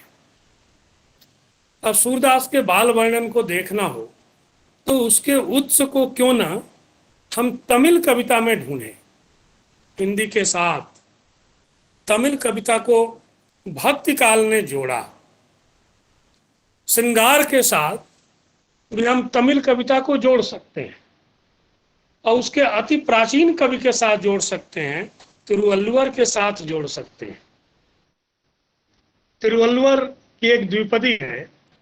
इस सुंदरी की आंखों में 2 विशेषताएं हैं। इस सुंदरी की आंखों में 2 विशेषताएं हैं। एक पीड़ा देती है, दूसरा उसका उपचार करती है। हमको संस्कृत से इतर भारतीय कविता में श्रृंगार का आधार ढूंढना हो तो उसके लिए भी हमें तमिल के पास जाना चाहिए। कंबन ने कंब रामायण लिखा और कंब रामायण वाल्मीकि रामायण की कथा पर आधारित है। तो संस्कृत की वाल्मीकि कथा कंब के साथ जुड़ती है। नाभादास ने तुलसीदास को कहा वाल्मीकि तुलसी भयो। वाल्मीकि का प्रभाव तुलसीदास पर है, वाल्मीकि का प्रभाव कंबन पर है। उट्टक कुतूर ने, जो कंबन के समकालीन थे, इन्होंने रामायणम का 7वां खंड लिखा। उट्टक कुतूर ने उस रामायण को संपूर्ण बनाया। वाल्मीकि का प्रभाव हिंदी कविता पर, हिंदी राम कथा पर ढूंढिए। अध्यात्म रामायण के प्रभाव को हम तुलसीदास पे ढूंढते हैं, क्योंकि तुलसीदास ने स्वीकार कर लिया नाना पुराण निगमागम सम्मतम यत् रामायणे निगदितम क्वचिदन्य तोपि स्वंतः सुखाय तुलसी रघुनाथ गाथा भाषा निबद्ध मति मंजुल मात नोती। अन्यत्र से भी लेने की बात तुलसीदास करते हैं। वह अन्यत्र कंब में भी है, वह अध्यात्म में है, कृतिवास में भी है, असमिया रामायण में भी है। उसके लिए हमको माधव कंदली के पास भी जाना पड़ता है। आलवारों की भक्ति परंपरा में है। हिंदी साहित्य का भक्ति काल स्वर्ण युग है। इतिहासकारों ने 400 वर्ष का समय निर्धारित किया। पृष्ठभूमि 200 वर्ष पीछे जाती है और भक्ति काल की विशेषकर निर्गुण कविता का अधिकांश रीति काल में लिखा गया। भक्ति काल के बड़े निर्गुण कवि कालखंड की दृष्टि से रीति काल में भक्ति की कविता लिख रहे थे। आचार्य द्विवेदी ने ठीक याद दिलाया कि आलवारों की भक्ति परंपरा में उत्तर की भक्ति परंपरा, हिंदी की भक्ति का परंपरा विकसित हो रही थी। भक्ति द्राविणी उपजी लाए रामानंद। दक्षिण की भक्ति को रामानंद ला रहे थे। उत्पन्ना द्राविड़ो देशे प्रधि कर्णाटके गता क्वचित क्वचित महाराष्ट्रे गुर्जरे जीर्णताम गता। तो वह व्यक्ति जो हिंदी क्षेत्र की भक्ति परंपरा है उससे अलग थी, तो हिंदी संपूर्ण दक्षिण भारत को जोड़ती है, साहित्य की दृष्टि से जोड़ती है, भाषा की दृष्टि से जोड़ती है। मराठी संत परंपरा ज्ञानेश्वर और नामदेव के साथ शुरू होती है। मराठी का साहित्य, आदिकालीन साहित्य ज्ञानेश्वर और नामदेव रचित साहित्य है। नामदेव मराठी में लिख रहे थे, पंजाबी में लिख रहे थे, हिंदी में लिख रहे थे। गुरु अर्जुन देव जी ने गुरु ग्रंथ साहब का संपादन किया तो उसमें नामदेव को प्रमुखता से रखा गया।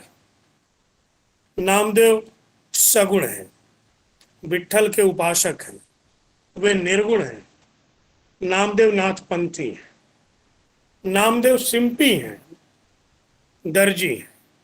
ज्ञानेश्वर ब्राह्मण है, ज्ञानेश्वर नामदेव का पैर छूते हैं। नामदेव का पूरा परिवार कवि है, पुत्र पुत्रियां बहू सब कविता लिखते हैं। पूरा परिवार भक्ति रस की कविता लिख रहा है और उस नामदेव को अपनी कविता में उच्चरित करके कबीर, रैदास, संत दादू दयाल, संत रज्जब अपने जीवन में धन्यता की अनुभूति कर रहे हैं। ये हिंदी की ताकत है, हिंदी की सामर्थ्य है, हिंदी की सर्वस्पर्शिता है, हिंदी की सर्वसमावेशिता है जो पूरे भारत को एक साथ जोड़। शंकरदेव और ब्रजबुली की चर्चा हो रही थी। ब्रजबुली में शंकरदेव लिख रहे हैं, शंकरदेव जगन्नाथपुरी की यात्रा कर रहे हैं, वृंदावन की यात्रा कर रहे हैं और राम सेतु को देखने के लिए भी शंकरदेव जा रहे हैं। राम सेतु श्री राम और उसकी सेना के द्वारा निर्मित है या प्राकृतिक है, या विवाद शंकरदेव के मन में नहीं है। वे उस राम सेतु का दर्शन करने के लिए जाते हैं और वे पूरे पूर्वोत्तर भारत को समाहित करते हैं। आज पूर्वोत्तर में जहाँ शांति है, समरसता है, सर्वसमावेशिता का भाव है, वहाँ माधव कंदली, शंकरदेव और माधव देव की उपस्थिति है। विश्व की लगभग 6800 प्रमुख भाषाओं में 1700 भाषाएं आज भारत में जीवित रूप में व्यवहृत हो रही हैं, बोली लिखी और पढ़ी जा रही है। 25% विश्व की भाषाएं भारत में है। दुनिया की 17% आबादी भारत में रहती है और दुनिया की 25% भाषाएं भारत में जीवित है। ये उदाहरण इसलिए महत्वपूर्ण है कि विश्व का जनमानस इसकी चर्चा करता है कि हिंदी के बढ़ते प्रभाव से भारतीय भाषाएं विलुप्त हो रही हैं, मर रही हैं। जिन देशों ने अपने देश की भाषाओं को मार डाला, उन्हीं लोगों ने ये थियरी दिया, ये सिद्धांत दिया कि आर्य बाहर से आए। जैसे वे बाहर से दुनिया के देशों में फैल गए और वहां के मूल निवासियों को समाप्त कर दिया, उसी थियरी को, उसी सिद्धांत को भारत पर मनुष्य के आवर्जन और प्रवचन के क्षेत्र में और दृष्टि से तथा भाषाओं को जीने और मरने की दृष्टि से स्थापित करते रहे। भारत में भाषाएं विकसित होती हैं, एक दूसरे में समाहित होती हैं और एक दूसरे को जीवन भी देती हैं, ऊर्जा भी देती हैं। नागालैंड की भाषा को आज नागामी कहते हैं। नागालैंड में लोथा, जेलियांग, सेमा सहित 1 दर्जन भाषाएं कोई 25 लाख आबादी 1 दर्जन भाषाओं को बोल रही है और वहां की सरकार ने राजभाषा अंग्रेजी स्वीकृत किया।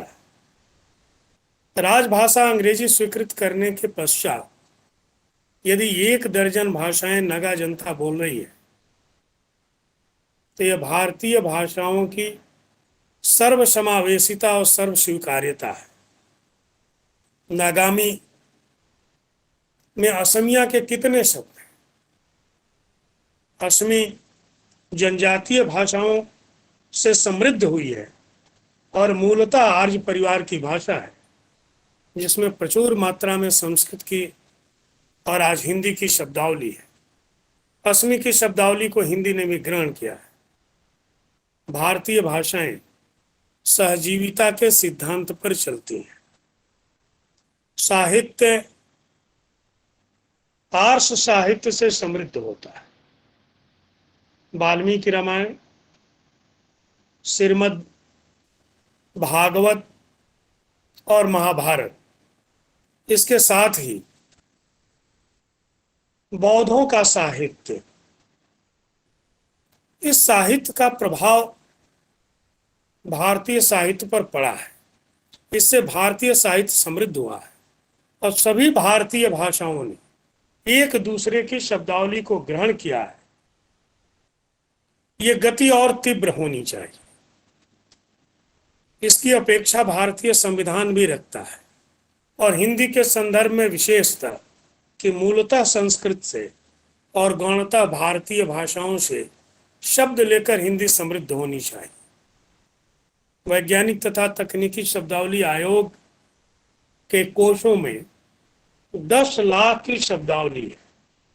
इसमें से अधिकांश शब्दावली निर्मित है, संस्कृत के आधार पर निर्मित है। 100 विषयों की शब्दावली है। मैं जब था तो 93 विषयों की शब्दावली थी। इधर अन्य विषयों की शब्दावली भी विकसित हुई है। 100 विषय, 10 लाख शब्दावली। अब भी कोई कहता है कि हिंदी में ज्ञान विज्ञान पर लेखन, अध्ययन और अध्यापन नहीं हो सकता, तो अपने को ठग रहा है, अपने समाज और विद्यार्थियों को ठग रहा है। 2 करोड़ केवल हिंदी भाषी प्रतिवर्ष हिंदी माध्यम से 10वीं और 12वीं की परीक्षा देते हैं।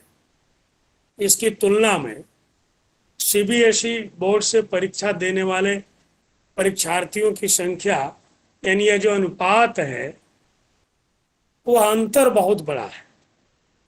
10 लाख और 2 करोड़ यानी 1 और 20 का अनुपात है। अकेले उत्तर प्रदेश में 65 लाख, बिहार में 40 लाख से अधिक, राजस्थान में 35 लाख, यह संख्या 2 करोड़ है। भारत की जनता को, शिक्षाविदों को और सरकार को चिंता का केंद्र कहाँ रखना है। चिंता के केंद्र में 10 से 20 लाख आबादी है। मैं केवल उत्तर भारत की बात कर रहा हूं। चिंता के केंद्र में यह 2 करोड़ आबादी राष्ट्रीय शिक्षा नीति 2020 में आई है, तो उसकी चिंता की जाए, उसकी व्यवस्था की जाए। 12वीं तक के विज्ञान की शब्दावली जो बनी हुई है, उस शब्दावली से इतर बहुत कम शब्दावली बीएससी और एमएससी के पाठ्यक्रमों में प्रयुक्त होती है। 12वीं तक की अच्छी किताबें प्रत्येक प्रदेश में, केवल हिंदी में नहीं, बांग्ला, तेलुगु, तमिल, उड़िया, मलयालम में। हिंदी की चिंता के साथ हिंदी पखवाड़े में हम भारतीय भाषाओं की चिंता करते हैं। भारतीय समाज भी चिंता करता है। वो एक दूसरे को बढ़ाता है और स्वयं अपनी भाषा की चिंता करता है। जिन भाषाओं को बोलने वाले 4-5 हजार लोग हैं, अरुणाचल प्रदेश में 1 लाख से अधिक बोली जाने वाली आदि और निशी है। इसके अतिरिक्त नोक्टे, शिंगफो, मोम्पा, गालो, तागिन, उनको बोलने वालों की संख्या बहुत कम है, लेकिन वो जीवित है। सिक्किम की 6 लाख की आबादी में 1 दर्जन बोलियां हैं। लेप्चा, भूटिया, राई, लिंबू, नेपाली इसके अतिरिक्त वहाँ बंगला, हिंदी, अंग्रेजी प्रयुक्त होती है। तो हिंदी भाषियों की चिंता के क्षेत्र में भारत में बोली जाने वाली प्रमुख रूप से ये जो 1700 भाषाएं बोलियां हैं, वो हमारे लेखन का, पठन पाठन का और चिंता का विषय होना चाहिए। हिंदी जितनी समृद्ध होगी और बढ़ेगी, उतनी ही भारतीय भाषाएं समृद्ध होगी और बढ़ेंगी। इसके इतर भारतीय भाषाएं जितनी समृद्ध होंगी, मजबूत होंगी और बढ़ेगी, उतनी ही हिंदी भी समृद्ध होगी और मजबूत होगी। हम हिंदी के प्रोफेसर राजस्थानी की 4 बोलियों की चर्चा करते हैं। राजस्थान में ग्रियर्सन के सर्वे से लेकर बाद के सर्वेक्षणों तक 72 बोलियां हैं। इन 72 बोलियों के समवेत रूप को राजस्थानी कहते हैं। जब हिंदी गद्य के विकास की हम बात करते हैं तो शुरुआत राजस्थानी गद्य से करते, ब्रजभाषा के गद्य से करते। राजस्थानी गद्य आज से 1200 वर्ष पहले कितना समृद्ध था, हम उसकी चर्चा करते हैं और उसके साथ हिंदी की समृद्धि को मापते हैं। हिंदी साहित्य का इतिहास आज 1300 वर्षों का इतिहास है, तो वह सरहपाद के कारण था, जो मूलतः मागधी है और संप्रदाय की दृष्टि से, आज धर्म की दृष्टि से बौद्ध है। हम अपभ्रंश की कवियों की चर्चा और हवा अवहट्ट की रचनाओं के साथ स्वयं को जोड़कर चर्चा करते हैं, तब हिंदी साहित्य का इतिहास 1300 वर्षों का इतिहास बनता है। हमारे लेखन का विषय आधुनिक काल में पूरे भारतीय भाषाओं के साथ जुड़ता है। वीरेश लिंगम का समय 1848 से 1919 है। यह समय यानी वीरेश लिंगम का समय और महावीर प्रसाद द्विवेदी के लेखन का समय, सरस्वती का समय लगभग एक बनता है। वह तेलुगु का आदि उपन्यासकार, आदि निबंधकार, आदि नाटककार है। उसी तरह से जो विषय चर्चा के, जो हमारी चिंता के, वो भारतीय भाषाओं में एक है। यदि नहीं है तो किन्हीं कारणों से उपेक्षित किए। 1947 में भारत स्वतंत्र होता है तो भारत विभाजित भी होता है। हमारी चिंता का विषय बृहत्तर भारत है और अधिकांश लोगों की चिंता और चिंतन के केंद्र में वह भारत तो है ही जो 1947 में भारत से अलग हुआ। महात्मा गांधी जी भी भारत का विभाजन नहीं चाहते, हुआ। स्वातंत्र वीर सावरकर के जीवन भर की पीड़ा वह विभाजन था। महर्षि अरविंद, श्री गुरु जी सदाशिवराव गोलवलकर जी की चिंता का विषय भारत विभाजन था। यह पीड़ा बार बार अभिव्यक्त होती है। हमारी आंखों के सामने कश्मीर से अपने देश में लोग विस्थापित हुए। उस विस्थापन की पीड़ा को कश्मीर के रचनाकारों ने लिखा। वह पीड़ा पूरे भारतवर्ष की पीड़ा नहीं बन पाई। विभाजन की पीड़ा पर बहुत कम लिखा गया। भारतीय स्वतंत्रता का, संविधान का 1975 में जिस तरह से गला घोटा गया, जिस तरह से आपातकाल थोपा गया, अब पुनः उसके लिए संघर्ष। 75 से 77 तक भारत की 1.25 लाख आबादी ने जेल भरा। वह पीड़ा भी अभिव्यक्त हुई जिन कवियों ने अभिव्यक्त की। वो पूरे भारत के कवि हैं, हिंदी के कवि हैं। वह पीड़ा सुदूर केरल तक पहुंची, पूर्वोत्तर तक पहुंची, पश्चिम तक पहुंची। उसने भारतीय भाषाओं को जोड़ा, क्योंकि भारत की जनता देश की स्वतंत्रता चाहती थी, उसके लिए संघर्ष किया। वह स्वर्ण भारती की रचनाओं में दिखलाई पड़ता है। आधुनिक समस्त भारतीय भाषाओं की में लिखी गई रचनाओं में दिखलाई पड़ता है। वह संपृक्ति, हिंदी के साथ की संपृक्ति है। और हिंदी की संपृक्ति उन भारतीय भाषाओं के साथ की संपृक्ति है। हिंदी का आधुनिक काल तो हम भारतेंदु के साथ प्रारंभ कर लेते हैं और आज़ादी के 10 वर्ष बाद ही मोहभंग की कविता पढ़ाने लगते हैं। मोहभंग किससे?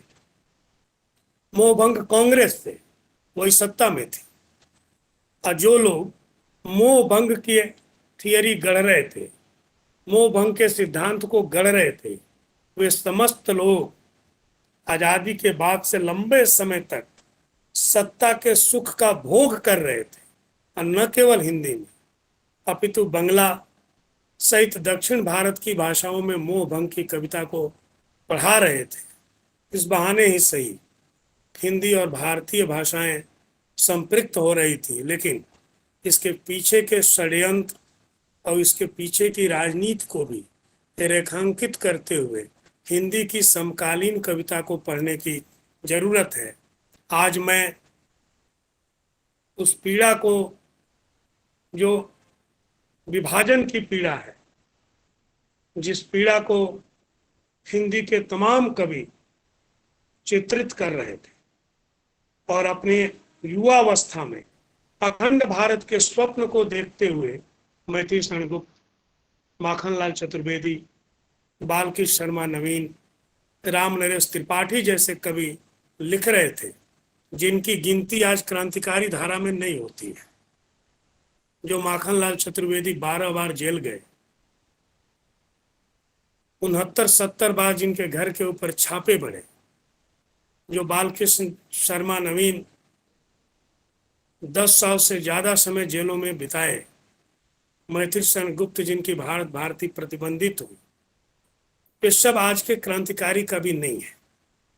क्रांतिकारी कवि वे हैं जिन लोगों ने जेल के दरवाजे नहीं देखे, जिनके मन में अखंड भारत का कोई दर्द समाया हुआ नहीं है, कोई पीड़ा नहीं है। खैर, सिंधी का कवि है परशुराम जिया।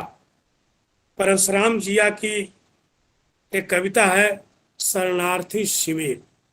सिंधी, जिससे सिंध हिंदी और हिंदू को जोड़ते हैं, उस सिंध को छोड़ने का दर्द कितना गहरा है, उस कविता के साथ हिंदी किस तरह से, मैं रोहल की चर्चा नहीं करूंगा, संत रोहल जो हिंदी और सिंधी को जोड़ रहे हैं।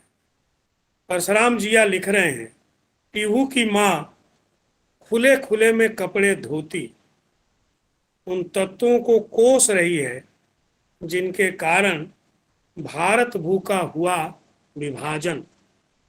क्या मनुष्य, हम महिलाएं भी बस रोटी पर जी सकते हैं?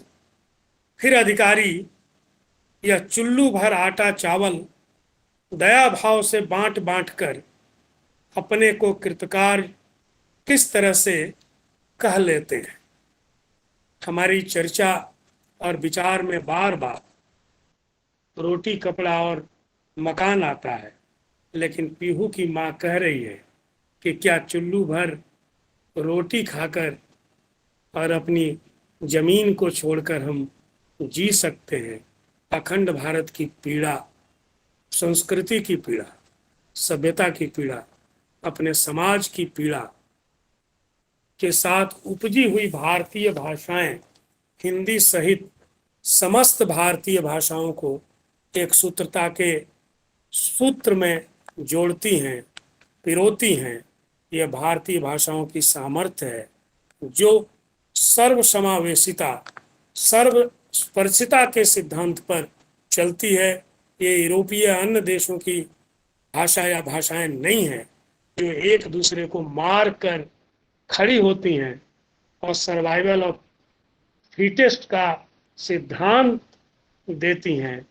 हम सबके साथ जीने, सबके साथ मरने, सबके विकास, सबके सामर्थ्य के विकास के सिद्धांत पर चलते हैं, राजनीतिक, आर्थिक, सामाजिक दृष्टि से। और यह चैतन्य भारतीय भाषाओं ने पैदा किया है, भारतीय कवियों ने पैदा किया। भारतेंदु ने सबसे पहले स्वदेशी की बात की। वह स्वदेशी पंडित मदन मोहन मालवीय सावरकर और गांधी जी से होकर गुजरी। हिंदी के कवियों ने, भारतीय भाषाओं के कवियों ने स्वाभिमान की बात, भारतीय भाषाओं के कवियों ने अखंडता की बात, भारतीय भाषाओं के कवियों ने स्वाधीनता और स्वावलंबन की बात की। यह चेतना जब तक थी साहित्यकारों में, तो भारत के राजनीतिक समाज सुधारक उस चेतना को साहित्य से ग्रहण करते थे। जब यह चेतना वैचारिक धरातलों में बंधती और बढ़ती चली गई, तो राजनीति से विचार साहित्य के भीतर आने लगे और यह सिद्धांत स्वीकृत होने लगा कि राजनीतिक विचारों का उल्लेख करना, उस पर लिखना साहित्य का ध्येय है। भारतीय साहित्य आगे आगे रास्ता दिखाते हुए चलता है, पीछे पीछे सामाजिक, राजनीतिक और आर्थिक चेतना परिचालित होती है। यह चेतना भारतीय साहित्य की चेतना है, हिंदी की चेतना है, संपूर्ण भारतीय भाषाओं की चेतना है। इस चेतना के साथ हिंदी दिवस सहित भारतीय भाषाओं के दिवस पर हमें खड़े होने की जरूरत है। भारत के ही नहीं, विश्व के सबसे बड़े मुक्त विश्वविद्यालय ने यह आयोजन किया, और कितनी अच्छी बात है कि हिंदी और अंग्रेजी के दोनों प्रोफेसर, जो दोनों समकुलपति के पद पर विराजमान हैं, दिल्ली विश्वविद्यालय जैसे प्रतिष्ठित विश्वविद्यालय के प्रोफेसर चंदन कुमार, प्रोफेसर राजेंद्र पांडे जी इस कार्यक्रम का आयोजन कर रहे हैं। यह एक बहुत अच्छी समावेशिता है। इस अवसर पर भी इस विश्वविद्यालय ने हमें याद किया। सबके प्रति आभार व्यक्त करते हुए मैं अपनी वाणी को विराम देता हूँ। धन्यवाद। धन्यवाद प्रोफेसर नंद किशोर पांडे जी। आदरणीय प्रोफेसर नंद किशोर पांडे जी ने जितने महत्वपूर्ण बिंदुओं पर प्रकाश डाला है, उस पर अलग से विवेचन किया जा सकता है। इन्होंने भाषिक सौहार्द, अस्मिता बोध, राष्ट्रीयता की अवधारणा, भारतीय भाषाओं में समन्वय, शिक्षा प्रणाली, अनेक मुद्दों की ओर ध्यान आकृष्ट किया। अलग से इस पर विवेचन हो सकता है और आशा है कि अपने अध्यक्षीय संबोधन में परमादरणीय प्रोफेसर सत्यकाम जी अपने विचार व्यक्त करेंगे और इन बिंदुओं पर भी प्रकाश डालेंगे। और समापन के विराम की ओर ले जाते हुए, इसको अंतिम पड़ाव तक पहुंचाते हुए अपने महत्वपूर्ण व्याख्यान के लिए मैं आमंत्रित करता हूं परमादरणीय प्रोफेसर सत्यकाम जी, माननीय समकुलपति इग्नू को, कि वे अध्यक्षीय संबोधन करें। संक्षिप्त परिचय। आदरणीय प्रोफेसर सत्यकाम जी साहित्य अध्येता, आलोचक, ठीक है डॉक्टर साहब, ठीक है, थैंक यू। वादक भी हैं। तो सत्यकाम जी से अनुरोध है कि वे अध्यक्षीय संबोधन करें। आदरणीय प्रोफेसर सत्यकाम जी। धन्यवाद प्रोफेसर राजेंद्र प्रसाद पांडे जी। मुझे इस बात की बहुत प्रसन्नता है कि जब मैं और प्रोफेसर पांडे विषय चयन की बात कर रहे थे, तो मैंने सुझाव दिया और जिसको सहर्ष प्रोफेसर पांडे जी ने स्वीकार किया। मैंने कहा कि देखिए, हिंदी कोई एक स्वतंत्र या अकेली भाषा नहीं है, ये तो पूरा हिंदुस्तान है। हिंदी है और हिंदुस्तान है, और जैसा कि प्रोफेसर चंदन कुमार जी ने कहा कि हिंदू है। इनकी इन परिभाषाओं को मैं चाहता था कि व्यापक रूप से परिभाषित किया जाए, क्योंकि डर लगता था, आज नहीं लगता है, डर लगता था ये कहने में कि मैं हिंदू हूं, क्योंकि जैसे ही मैं ये कहूंगा कि मैं हिंदू हूं, तुरंत एक लेबल, एक मुहर पीठ पर लग जाएगी, ये कॉमनल है। तो इस शब्द से हम लोग बचाते चलते रहे। लेकिन आज का जो परिवेश है, हम हिंदी और भारतीय भाषाओं की भूमिका पर हमेशा से बात करते रहे, लेकिन आज जो दो वक्तव्य हुए, आदरणीय भाई प्रोफेसर चंदन कुमार जी का और बंधु प्रोफेसर नंद किशोर पांडे जी का, दोनों ही व्याख्यानों को आप देखिए, और उसके पहले प्रोफेसर सुमित्रा कुकरेती जी का, मैं तो अभिभूत हो गया और मेरी आंखें नम हो गई जब प्रोफेसर सुमित्रा कुकरेती हिंदी की इतनी बृहद परिभाषा दे रही थी, और जब उन्होंने अमीर खुसरो से लेकर और जयशंकर प्रसाद तक हिंदी के विभिन्न स्वरूपों की चर्चा की, तो मुझे लगा कि रेल सही पटरी पर है। और मैंने इसके पहले इस विषय पर प्रोफेसर सुमित्रा कुकरेती जी से कोई बात नहीं की थी, लेकिन उन्होंने जो शुरुआत की, जो आरंभ किया, जो बीज बोया इस आज की इस चर्चा,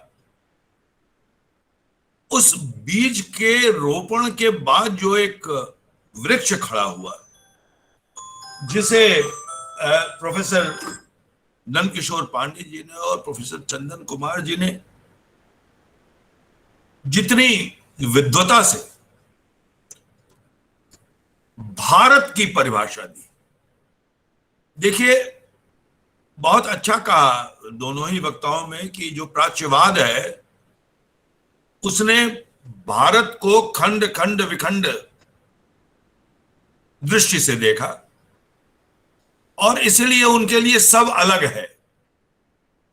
उनके लिए तेलुगु, तमिल, कन्नड़, मलयालम, हिंदी, पंजाबी सब अलग है, हमारे लिए अलग नहीं है। लेकिन हमें पढ़ाया गया कि अलग है, आरंभ से ही पढ़ाया गया कि ये सब भाग। और यही नहीं, मुझे बड़ा दुख होता है आदरणीय पांडे जी ये कहने में कि जब लोग ये कहते हैं कि ये क्षेत्रीय भाषा है, मुझे बहुत दुख होता है,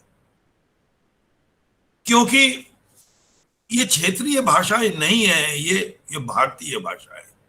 जब भी कभी कोई क्षेत्रीय भाषाओं के रूप में, रीजनल लैंग्वेज के रूप में इनका जिक्र करता है तो मुझे बहुत कष्ट होता है। और वही लोग इन भाषाओं को रीजनल लैंग्वेज कहते हैं जो भारत को नहीं जानते हैं, या जो भारत को औपनिवेशिक और भारतीय भाषाओं को औपनिवेशिक दृष्टि से व्याख्यायित करते हैं। आज की जो चर्चा हुई वो बहुत लोगों के लिए, एक मिनट, हेलो,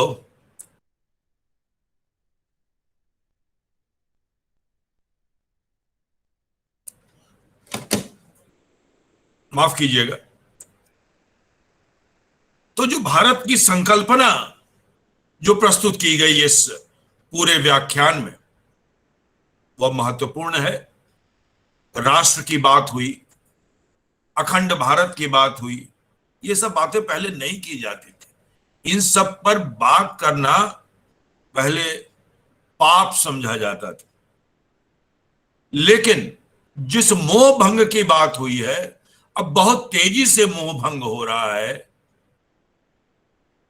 जो दृष्टि अभारतीय दृष्टि थी, उस अभारतीय दृष्टि के प्रति विद्यार्थियों का, साहित्यवेत्ताओं का मोह भंग हो रहा है, ये मैं देख रहा हूं। और जहां प्रोफेसर चंदन कुमार और प्रोफेसर नंद किशोर पांडे जैसे व्याख्याता होंगे, वहां यह मोह भंग होगा, दृष्टि का विस्तार होगा। क्योंकि हिंदी के बहाने, क्योंकि हिंदी जैसा कि आप लोगों ने कहा, कोई एक भाषा नहीं है, यह तो एक संस्कृति है, यह तो भारत बोध है। आप सब लोगों ने कहा कि हिंदी का बोध एक भारत बोध है जिसमें सभी भाषाएं एक साथ सम्मिलित हैं, आपस में बतिया रही हैं।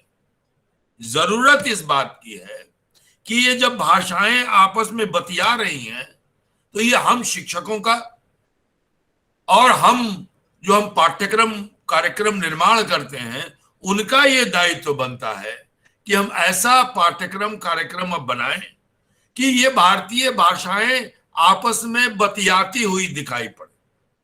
मुझे इस बात की बहुत प्रसन्नता है कि इंदिरा गांधी राष्ट्रीय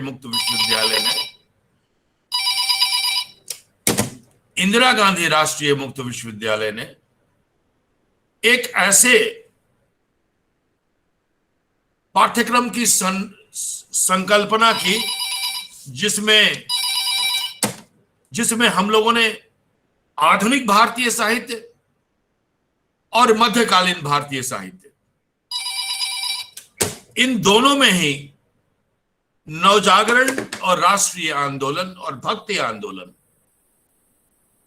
इन दोनों में ही भारतीय भाषाओं को लेकर इस पर बातचीत की गई और कोई भी भारतीय भाषा हमने छोड़ी नहीं, चाहे वो सिंधी हो, चाहे तेलुगु हो, चाहे पंजाबी हो, चाहे कश्मीरी हो, कोई भी भाषा हम लोगों ने उसमें नहीं छोड़ी। और फिर हमने अपने विद्यार्थियों को बताया कि ये केवल भारतीय भाषाओं का समन्वय समुच्चय नहीं है बल्कि भारत बोध का समुच्चय है। ये हमने पढ़ाया है। मेरा ये अनुरोध है कि दिल्ली विश्वविद्यालय में, राजस्थान विश्वविद्यालय में या सभी विश्वविद्यालयों में इस तरह के पाठ्यक्रम होने चाहिए जो निश्चित रूप से एक भारत बोध पैदा कर सके,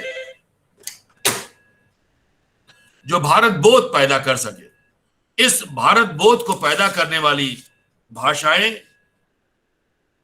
हमारे बीच हैं। और जैसा कि प्रोफेसर नंदकिशोर पांडे जी ने कहा, अगर हम सुब्रमण्यम भारती को मैथिली शरण गुप्त के समानांतर रखने की कोशिश करें तो निश्चित रूप से यह एक बहुत ही, जिसको कहते हैं कि आंख खोलने वाली घटना होगी हमारे विद्यार्थियों के लिए। पुंतलू लिख रहे थे, राष्ट्रीय चेतना का विस्तार हो रहा था, कुवेम्पु लिख रहे थे, वीरेश लिंगम लिख रहे थे, इसकी चर्चा की और प्रोफेसर नंदकिशोर पांडे ने बताया कैसे कि सरहपा तक हिंदी है, केवल अमीर खुसरो तक ही नहीं, सरहपा तक। और दूसरी बात यह है कि भारतीय भाषाओं को समझने की दृष्टि, यह दृष्टि अब विकसित हो रही है। नई शिक्षा नीति में भारतीय भाषाओं पर जो बल दिया गया है, जैसा कि प्रोफेसर नंदकिशोर पांडे जी बोल रहे थे कि हिंदी साहित्य में हम 4 राजस्थानी भाषाओं के बारे में पढ़ते हैं और उन्होंने, जहां तक मुझे याद आ रहा, 28 भाषाओं की बात की। इसका अध्ययन नहीं हो रहा है समूचे अखिल भारतीय परिप्रेक्ष्य में। मुझे लगता है कि आज हमें अपने विद्यार्थियों को और खुद ये अनुसंधान करने की जरूरत है कि ये भारतीय साहित्य और भारतीय भाषाएं एक दूसरे से कैसे बतिया रही हैं। ये बहुत जरूरी है जानना। और जिस शंकरदेव की बात की, शंकरदेव जी कृष्ण भक्त कवि, वैष्णव कवि, और जो यात्रा की बात की उन्होंने, ये बहुत महत्वपूर्ण है। ये सांस्कृतिक यात्राएं थी, शंकराचार्य की यात्रा। तो ये सब हिंद की भाषाएं हैं, और जब हिंद और भारत एक ही है तो हिंदी भारतीय है, हिंदू भारतीय है। ये कहां इसमें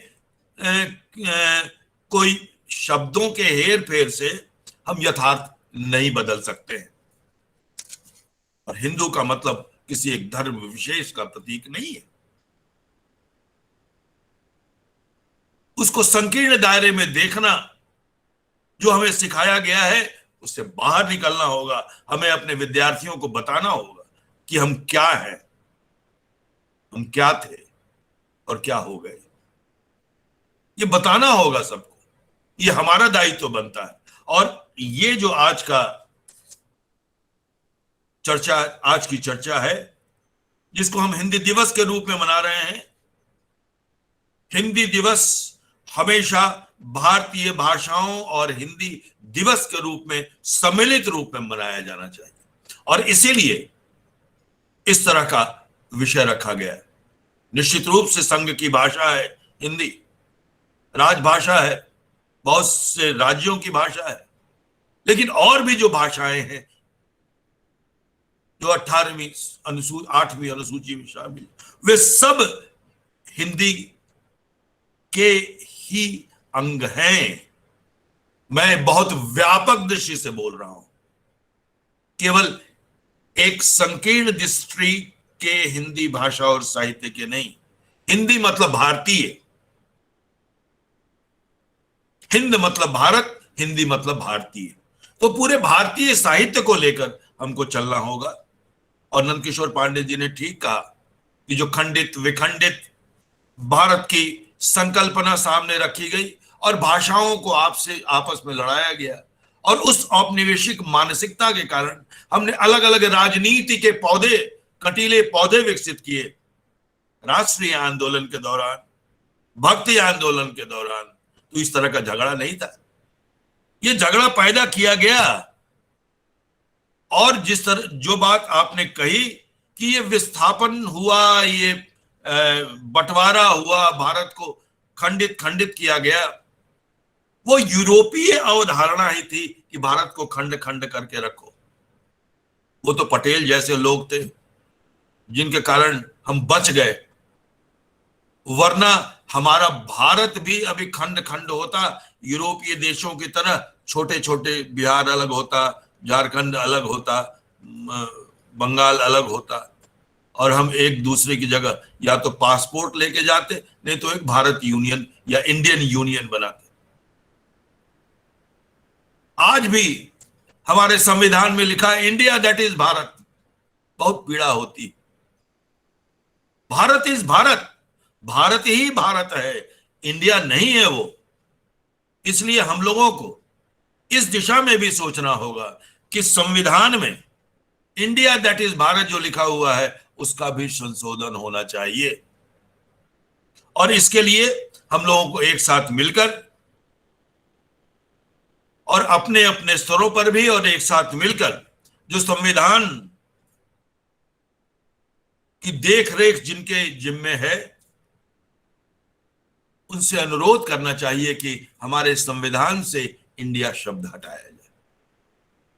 तो आज मैं बहुत ही संतुष्ट हूं, और मुझे ऐसा लग रहा है कि आज हमारी चर्चा बहुत ही सफल रही। जिस दिशा में हम जाना चाहते थे उस दिशा में गए। मैं प्रोफेसर राजेंद्र पांडे जी से अनुरोध करना चाहता हूं कि इसका एक ऑडियो कैसेट बनाया जाए,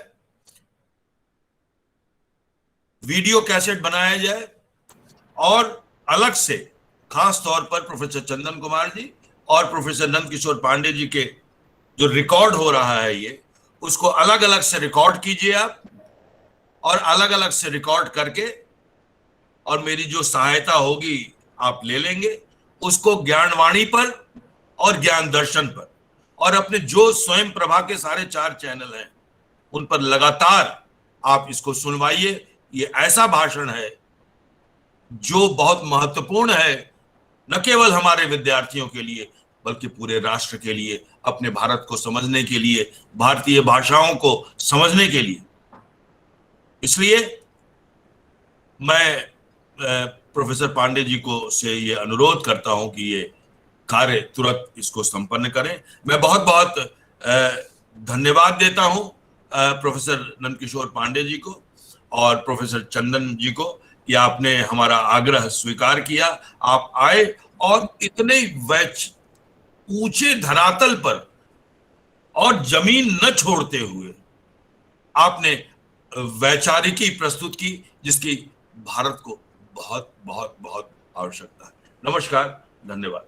नमस्कार सर, आपने जो मार्गदर्शन दिया है उस पर हम कार्य करेंगे। बहुत विचार और चेतना को उन्नत करने वाला व्याख्यान था। निश्चय ही हम नए औदात्य की ओर, वैचारिक औदात्य की ओर बढ़ रहे थे। जैसे आपने महत्वपूर्ण प्रसंगों की ओर उल्लेख किया है, उनका रेखांकन किया है, और आदरणीय प्रोफेसर चंदन जी के व्याख्यान, प्रोफेसर नंद किशोर पांडे जी के व्याख्यान निश्चय ही ऊर्जावान और शक्ति संपन्न व्याख्यान रहे हैं। इससे हम सभी लाभान्वित होंगे और जैसा आपने कहा उसके अनुसार हम कार्य करेंगे। इसके पहले कि धन्यवाद ज्ञापित करूं, मैं अनुरोध करूंगा, क्योंकि आभासी माध्यम से चल रहा है, नहीं तो पुरस्कार वितरण होता, सभी विजेताओं को आमंत्रित करते, पर मैं नाम पढ़ दे रहा हूं। और आदरणीय अध्यक्ष महोदय, मुख्य अतिथि तथा मुख्य वक्ता से निवेदन करूंगा कि वे इसकी पुष्टि करें। और इसको इसी माध्यम से ही किया जा सकेगा, अन्य कोई उपाय नहीं है। इसके पहले मैं सभी के सूचनार्थ प्रस्तुत करना चाहूँगा कि हिंदी पखवाड़ा संचालन समिति ने 14 सितंबर से 28 सितंबर तक 6 प्रतियोगिताओं का आयोजन किया। इसके पहले उद्घाटन भाषण जो हुआ था उसमें परमादरणीय शंकरानंद जी, राष्ट्रीय सह संगठन मंत्री, भारतीय शिक्षण मंडल, मुख्य अतिथि के रूप में उपस्थित थे, और प्रोफेसर टीवी कट्टीमनी जी, कुलपति केंद्रीय जनजातीय विश्वविद्यालय आंध्र प्रदेश, वे मुख्य वक्ता के रूप में उपस्थित थे और उन्होंने अपने महत्वपूर्ण विचारों से हम सबको लाभान्वित किया था। 2 अवसरों पर हम लोगों ने आदरणीय प्रोफेसर सत्यकाम जी के साथ और आदरणीय प्रोफेसर सुमित्रा कुकरेती जी के साथ अपने विचार रखे थे ज्ञान दर्शन के माध्यम से। इसके अतिरिक्त जो प्रतियोगिताएं हुई थी उसका मैं उल्लेख करना चाहूँगा। भाषण प्रतियोगिता, जिसकी प्रथम विजेता हैं डॉक्टर शिखा राय, दूसरे पुरस्कार विजेता हैं आशीष कुमार अवधिया जी, और तृतीय पुरस्कार के लिए जिनका नाम चयनित किया गया निर्णायक मंडल द्वारा, वे हैं संजीव कुमार वर्मा जी। अनुवाद प्रतियोगिता के विजेताओं के नाम हैं, प्रथम पुरस्कार श्री शशि रंजन आलोक जी, द्वितीय पुरस्कार श्री विनय सहगल जी, तृतीय पुरस्कार श्री अनिल कुमार जी। टिप्पण प्रारूपण प्रतियोगिता में प्रथम पुरस्कार विजेता हैं श्री विवेक सिंह जी, द्वितीय पुरस्कार श्री अरुण कुमार वर्मा जी, तृतीय पुरस्कार श्री आनंद कुमार जी। और हिंदी टाइपिंग प्रतियोगिता, जो कंप्यूटर टाइपिंग की प्रतियोगिता थी, उसमें प्रथम पुरस्कार श्री कुंज बिहारी लाल जी को, द्वितीय पुरस्कार श्री अंकुर गुप्ता जी को और तृतीय पुरस्कार श्री हरीश कुमार जी को प्रदान किया जाएगा। निबंध लेखन प्रतियोगिता, जिसका विषय था राष्ट्रीय शिक्षा नीति 2020 कार्यान्वयन और चुनौतियां, इसके विजेताओं के नाम हैं श्री आनंद कुमार जी को प्रथम पुरस्कार, श्री अनिल कुमार को द्वितीय पुरस्कार, श्री विनय सहगल जी को तृतीय पुरस्कार। इसके अतिरिक्त एक अन्य प्रतियोगिता आयोजित की गई थी, स्वरचित काव्य पाठ प्रतियोगिता। इसके प्रथम पुरस्कार विजेता हैं श्री निखिल कांत जी, द्वितीय पुरस्कार श्री संजीव कुमार मुकेश जी और तृतीय पुरस्कार डॉक्टर शिखा राय को प्रदान किया जाएगा। इस पुरस्कार के तहत प्रथम पुरस्कार विजेता को 2500 रुपये का पुरस्कार और प्रमाण पत्र, द्वितीय पुरस्कार विजेता को 2000 रुपये का पुरस्कार और प्रमाण पत्र तथा तृतीय पुरस्कार विजेता को 1500 रुपये का पुरस्कार और प्रमाण पत्र प्रदान किया जाएगा। तो माननीय अध्यक्ष महोदय से निवेदन है कि 2 शब्द विजेताओं के नाम संबोधित करते। जी, जिन सभी प्रतियोगियों और सभी पुरस्कार विजेताओं को मेरी बहुत बहुत शुभकामनाएं। आपको समिति की ओर से ये पुरस्कार दिया जाता है। जैसा कि प्रोफेसर पांडे ने कहा कि आभासी माध्यम होने के कारण हम लोग मुखामुखम नहीं हो सके हैं, और इसलिए आपको बधाई देते हैं, और इस समिति की ओर से आपको पुरस्कार प्रदान किया जाता है। धन्यवाद। धन्यवाद आदरणीय प्रोफेसर सत्यकाम जी। और अंत में मैं धन्यवाद ज्ञापित करूंगा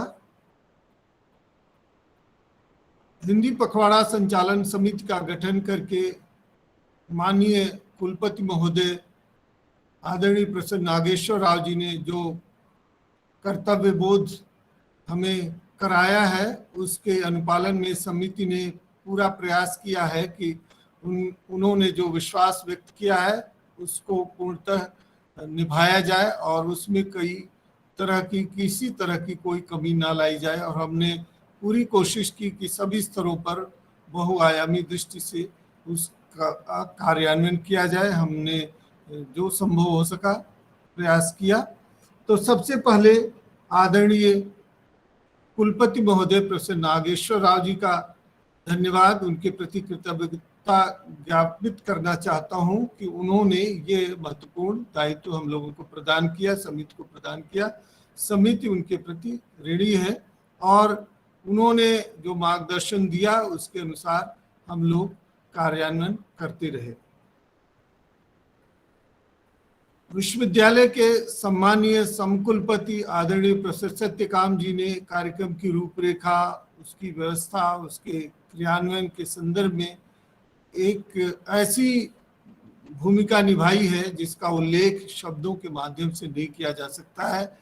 निश्चय ही उनके प्रति जिन भी शब्दों में मैं आभार व्यक्त करूंगा वो सीमित होगा, तो इसके लिए मैं विशेष रूप से हार्दिक कृतज्ञता ज्ञापित करना चाहता हूं आदरणीय प्रोफेसर सत्यकाम जी का, इसके संचालन संयोजन से लेकर आज के कार्यक्रम की अध्यक्षता का सही ढंग से निर्वाह करने के संदर्भ में जो उन्होंने अवदान दिया है उसके प्रति उनका विशेष रूप से धन्यवाद।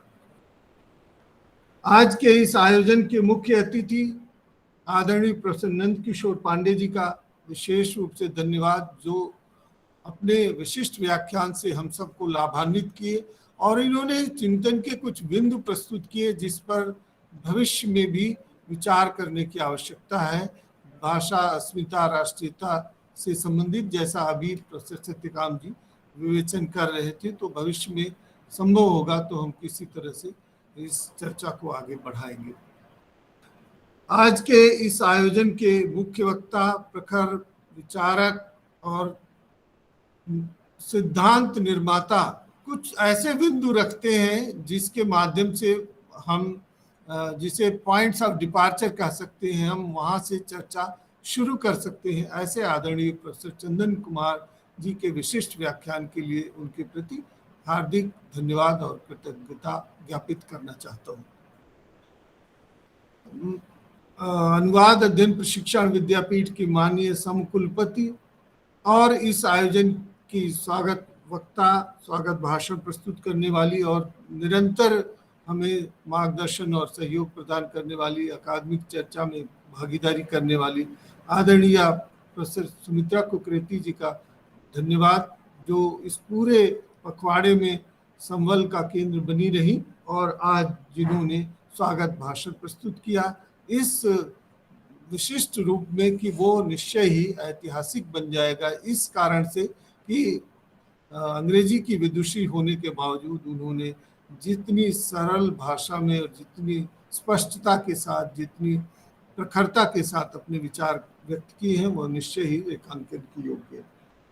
मैं स्वागत करना चाहूँगा विभिन्न विद्यापीठों के निदेशक, क्षेत्रीय केंद्रों के निदेशक, विभाग प्रमुख, संकाय सदस्यों और कार्मिकों को, और इसके साथ साथ विश्वविद्यालय की परिधि में जुड़े और अपना महत्वपूर्ण अवदान करने वाले सभी साथियों को, इलेक्ट्रॉनिक मीडिया प्रोडक्शन सेंटर को और विशेष रूप से इस आयोजन को मुझे यहाँ अवसर प्रदान करने के लिए और अच्छी तरह से कार्य संपन्न करने के लिए प्रोफेसर सुब्रमण्यम जी का धन्यवाद, सेंटर फॉर ऑनलाइन एजुकेशन के निदेशक, जिन्होंने सुगमता से और तत्काल हमारे अनुरोध को स्वीकार करके ये कार्य संपन्न कराया।